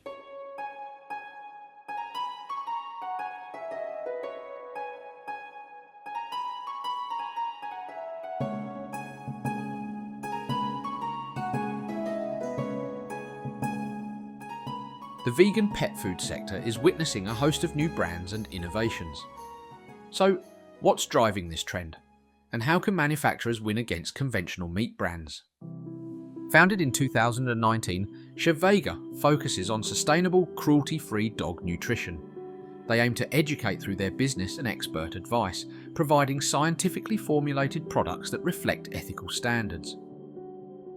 I'm deeply proud of SHEVEGA and our vision to transform skepticism into understanding and create products that exceed the highest nutritional standards. So she as in the divine feminine and Vega as in star. And for us, it was really trying to bring in that feminine energy of compassion, kindness, care, but built on rigorous science. So it wasn't just emotion. And it was born out of a vision to harmonize pet nutrition with ethical responsibility and environmental sustainability. SHEVEGA supplements are human grade quality and made in the UK. They are designed for healthy dogs and those with health conditions.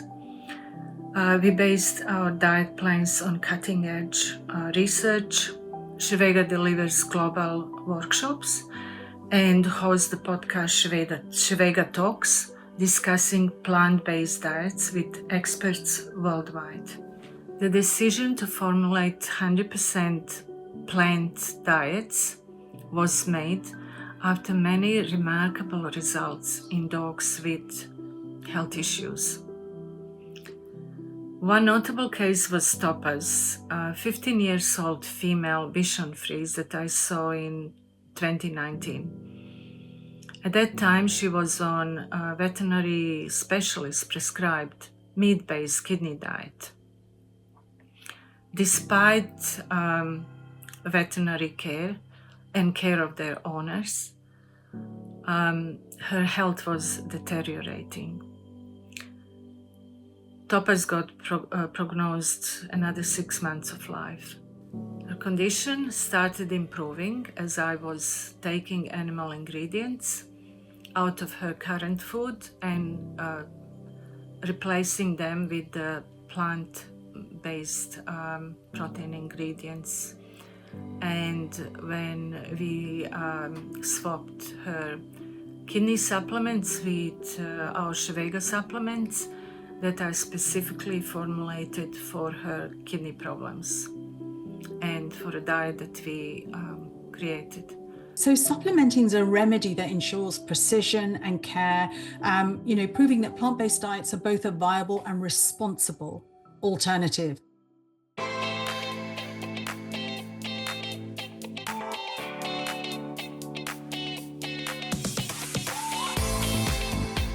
The pet food market in the US is enormous, and vegan options are taking an increasing share of the pie. One such company is San Francisco-based PAWCO Foods, which has seen tremendous growth and interest in its first years of operation. They make fresh dog food from plants approved by vets and animal nutritionists. Their selection of complete and balanced food is formulated by board-certified animal nutritionists.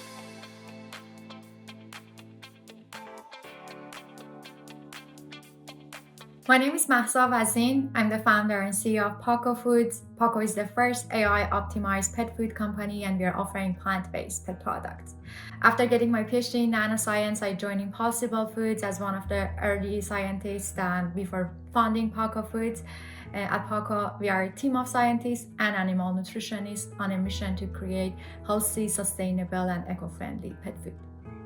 When we were getting ready to launch our plant-based products, we did a palatability test with a large panel of dogs. The results were pretty amazing. The dogs ate 90% of the food on the first day and then 100% on the second day. This is a big deal because if dogs try something they don't like, they usually won't go back for the second day or second bite. Our products are shown to have a very high liking score even among those picky eaters. The other factor that makes PAWCO unique is our AI platform, that it helps us to create more than 10 different healthy and sustainable recipes in less than a year. Without AI, it could have taken us years, if not decades, to get there. VEGDOG is a German brand known for its vegan dog food and treats. They focus on local production and prefer local suppliers. The company's aim is to produce dog food in a resource-efficient way to minimise the CO2 footprint. We really want to have a good quality, and as also for the CO2 footprint, it's very important to keep the distance of the ingredients short and to make it more regional. And this is why we always have an eye on this. And we want to reduce the transport emissions and also supporting the regional farmers. For us, transparency and honesty is most important.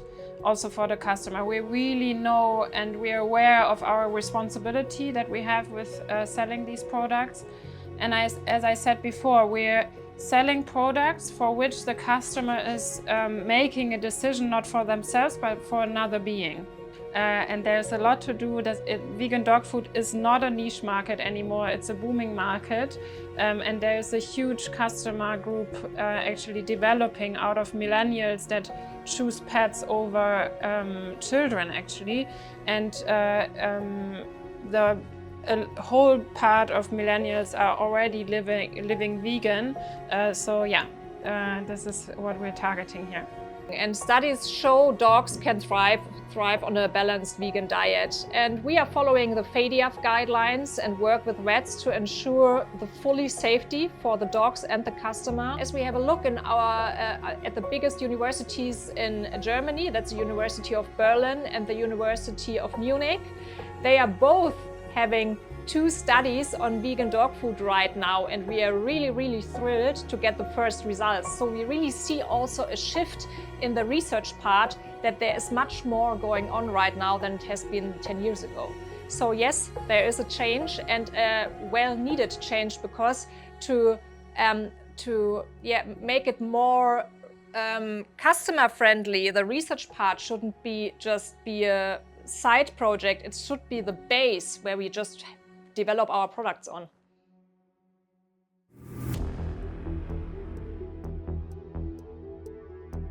Vegan foods for dogs are based on usually the idea that we will save the world.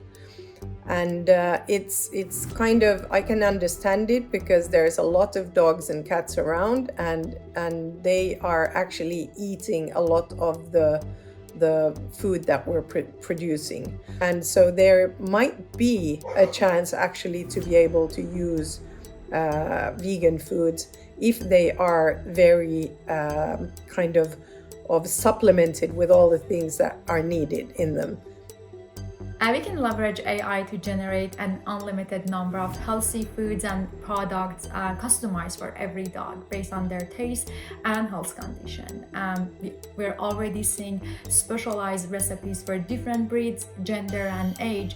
Soon we will have perfect recipes for your pet that is 100% customized based on your lovely pet's condition. And also AI can help us to create many different sustainable and optimized food products in a very short period of time that was not possible with traditional methods.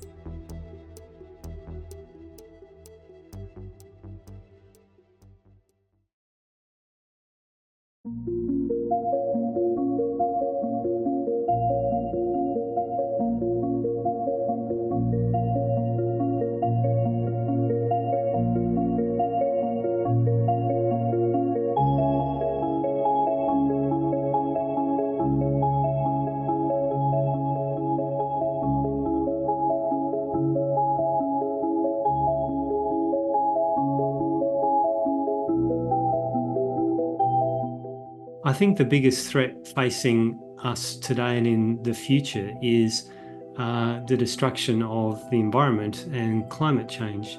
And probably the biggest cause of deforestation on the planet is the livestock sector, and it's also one of the top causes of greenhouse gas emissions. Ilmastonmuutos on mun mielestä ehkä niin kuin suurin aikamme epäoikeudenmukaisuus. Sitä aiheuttaa ne, jotka tulevat siitä vähiten kärsimään, ja siitä kärsivät kaikkein eniten ne, jotka sitä vähiten aiheuttavat.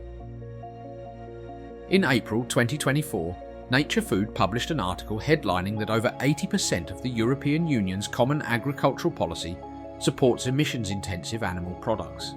In other words, more than 80% of the EU's agricultural subsidies go to the production of animals or animal feed.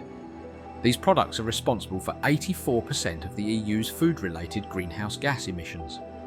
Surprisingly, more funding is directed towards the production of animal feed, €21 billion, than to the animal production itself, €18 billion.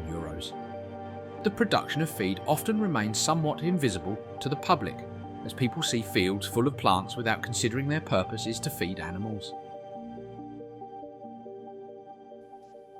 The most exciting study I've done is really the one on environmental sustainability.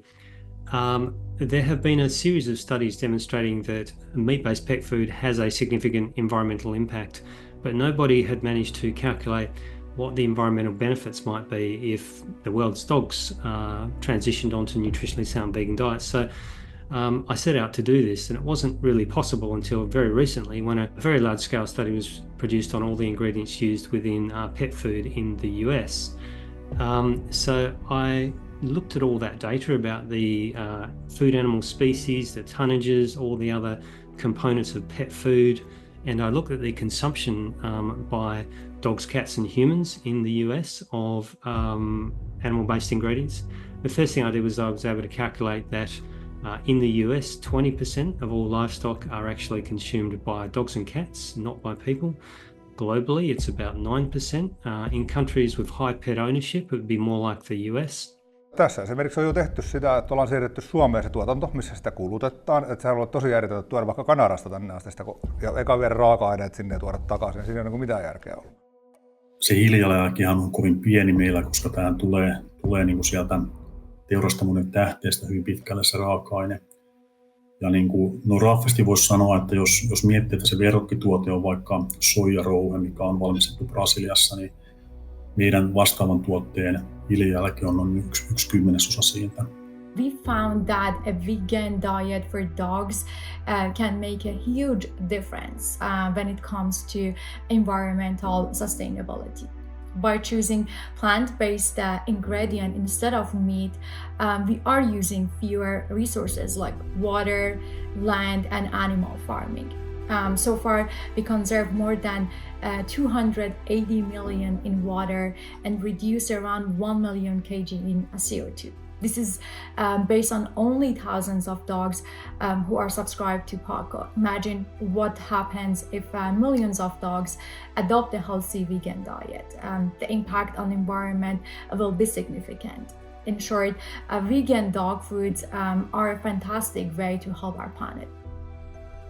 For a long time, we've understood that there are major environmental benefits associated with plant-based diets for people, but we haven't realised that pet foods are a really important part of this picture. Actually, a lot of livestock are not consumed by people. They're actually consumed by dogs and cats, especially by dogs. And consequently, there are major environmental benefits when we replace those diets with nutritionally sound vegan diets. On the other side, many don't realize what's in conventional pet food and in the meat-based products. And we aim to educate here and inspire a shift towards sustainable, plant-based and animal-friendly options to address not only but also the climate crisis. As meat is one of their, it is the central ingredient in the pet food industry, right? And it also happens to be the biggest driver of greenhouse gas emissions when it comes to their products. So manufacturers are very interested in this, in cultivated meat, especially in the more recent years. And as all of these companies are shifting their businesses towards becoming more environmentally sustainable. Cultivated meat is increasingly something that they're looking into more and more. If the world's pet dogs were transitioned onto nutritionally sound vegan diets, you would free up more greenhouse gases than produced by the entire United Kingdom. We would also save vast amounts of land and fresh water. You'll be able to spare sufficient food energy to feed 449 million additional people, which is more than the entire population of the European Union. So there are enormous environmental benefits associated with nutritionally sound vegan diets for dogs. First of all, sustainability is key for us. So I strongly think that it's actually for every company today, it's the responsibility to take action in this field. Fewer than 85% greenhouse gas emissions and 85% less water would be used in making cultivated meat. There is 99% less land that's required to make cultivated meat, and about 25% less energy is required to make cultivated meat versus traditional animal agriculture-based meat. Me ei ole sitä suoraan tutkittu, mutta me tiedetään se. Eli kun tämä kananmuna nyt oli jo luonnostaan, niin kuin ykkösluokkansa, niin se oli villikalan jälkeen se toiseksi paras hiilijalanjälki päästöltään. Sitten se, että me pelastaa sitä sivuvirtaa ja tulevaisuudessa vielä enemmän, mikä voisi mennä jätteeksi, siinä kohtaa päästään jopa miinusmerkkiseen. Ja se on ihan yhtä laadukasta siellä lemmikkiruokaa edelleen. For VEGDOG, so due to the vegan recipes, of course, there's already massive cut of carbon emissions here, and we go even further. So we look at the packaging and choose the most eco-friendly packaging. The factory uses only regenerative energy, solar, wind, and water. Excess heat is collected and utilized in the process, which preserves energy and the environment. The factory is equipped with its own solar power station with 746 panels, 218 megawatt-hour production. The factory's own power station reduces the factory's CO2 paw print about 34 tons per year. Approximately 20% of the overall energy is generated on its roof. Locally sourced Finland Nordics ingredients are chosen, when possible, to lower traffic emissions.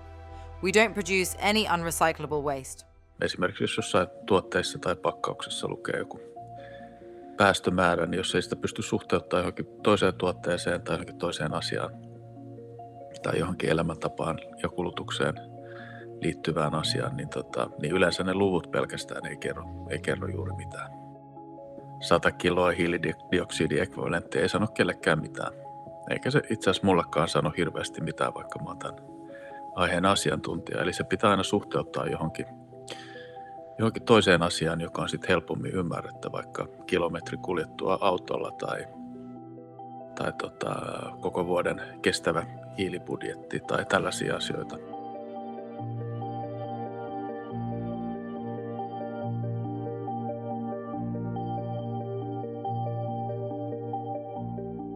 The environmental impact of currently consumed pet food is still unclear and contested.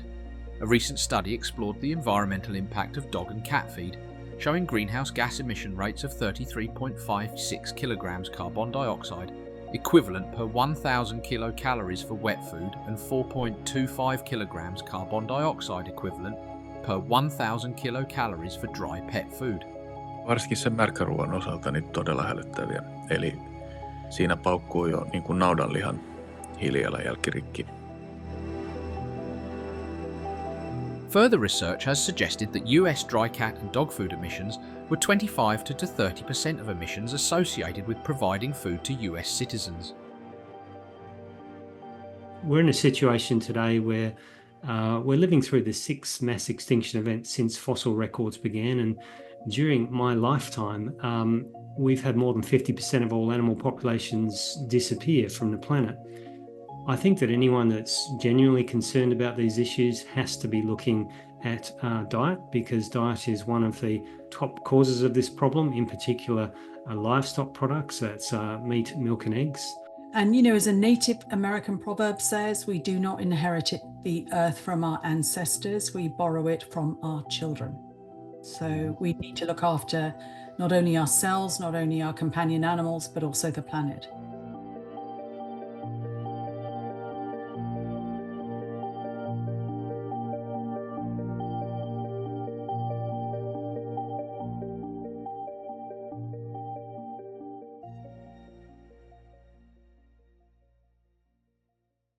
After my still very short time of experience with a plant-fueled diet for my dogs, now 6 months, I dare say that it has certainly been worth trying and will continue to be worth trying. However, I must stress the fact that I can be confident because I have a pet nutritionist experts to back me up in any twists and turns that may occur, so I'm on a kind of safe side here, right? My wish is that every dog owner would reconsider and re-evaluate their dog's current diet and consider a plant-based option as possible choice. And of course, to really thoroughly research the vegan options available and consult a veterinary nutritionist to better understand the labels and ingredient lists and even the options for homemade food, whether the dog is on a vegan or meat-based diet.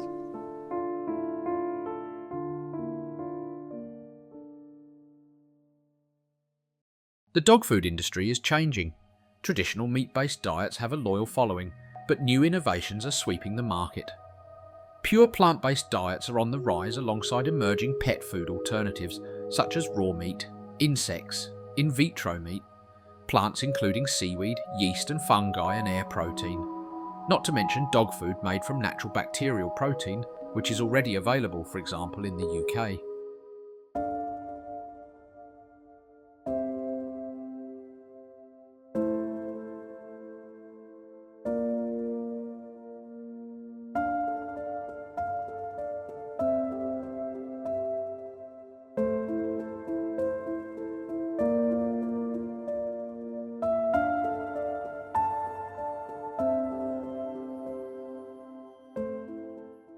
I strongly believe that plant-based alternative proteins are becoming the main products of the future in the market also for pet food. Actually, within the next 10 years, I think it's the priority in this field and for pet food. We can leverage AI to generate an unlimited number of healthy foods and products customized for every dog based on their taste and health condition. Yksilötason ikään kuin valinnoilla on semmoinen, niillä luodaan tai ylläpidetään tietynlaisia normeja koko ajan. Ja sitäkin valtaa voidaan käyttää parempaan kuluttamiseen, mutta mä ajattelen, että niitä valintoja ei pidä nähdä yksilövalintoina, vaan sosiaalisina valintoina, jolla nimenomaan niin kun, niitä ei tehdä sen oman hiilijalanjäljen pienentämiseksi, vaan luodakseen uusia normeja. So there's a responsibility on individuals, and as you say, as good citizens, and good responsible business owners, and to really understand that we don't have to follow the norm. We have to follow, genuinely like what's the right thing to do. And that's really critical. Yes, and making an impact on that way. And just having the numbers on, we just make like examples, saved chicken, saved cows, saved pigs. This is what my personal drive is. It's my mission to save more and more. We aim to expand, innovate, and make vegan options mainstream in pet nutrition. And just to get rid of all animal products in the food chain. Because we don't need it. Totta kai sen verran tämä on niin aina bisnestä, että jos ihmiset haluaa sitä, niin sitä tehdään kyllä. The future of the dog food is sustainable and you can't achieve it by animal-based product. Nutritionally sound vegan diets have got a fantastic future, I would say, because they address environmental sustainability concerns really well and also concerns about the welfare of food animals. And they seem to have health outcomes which are equivalent and sometimes even better than those for dogs maintained on meat-based diets. So I think this industry has a really bright future.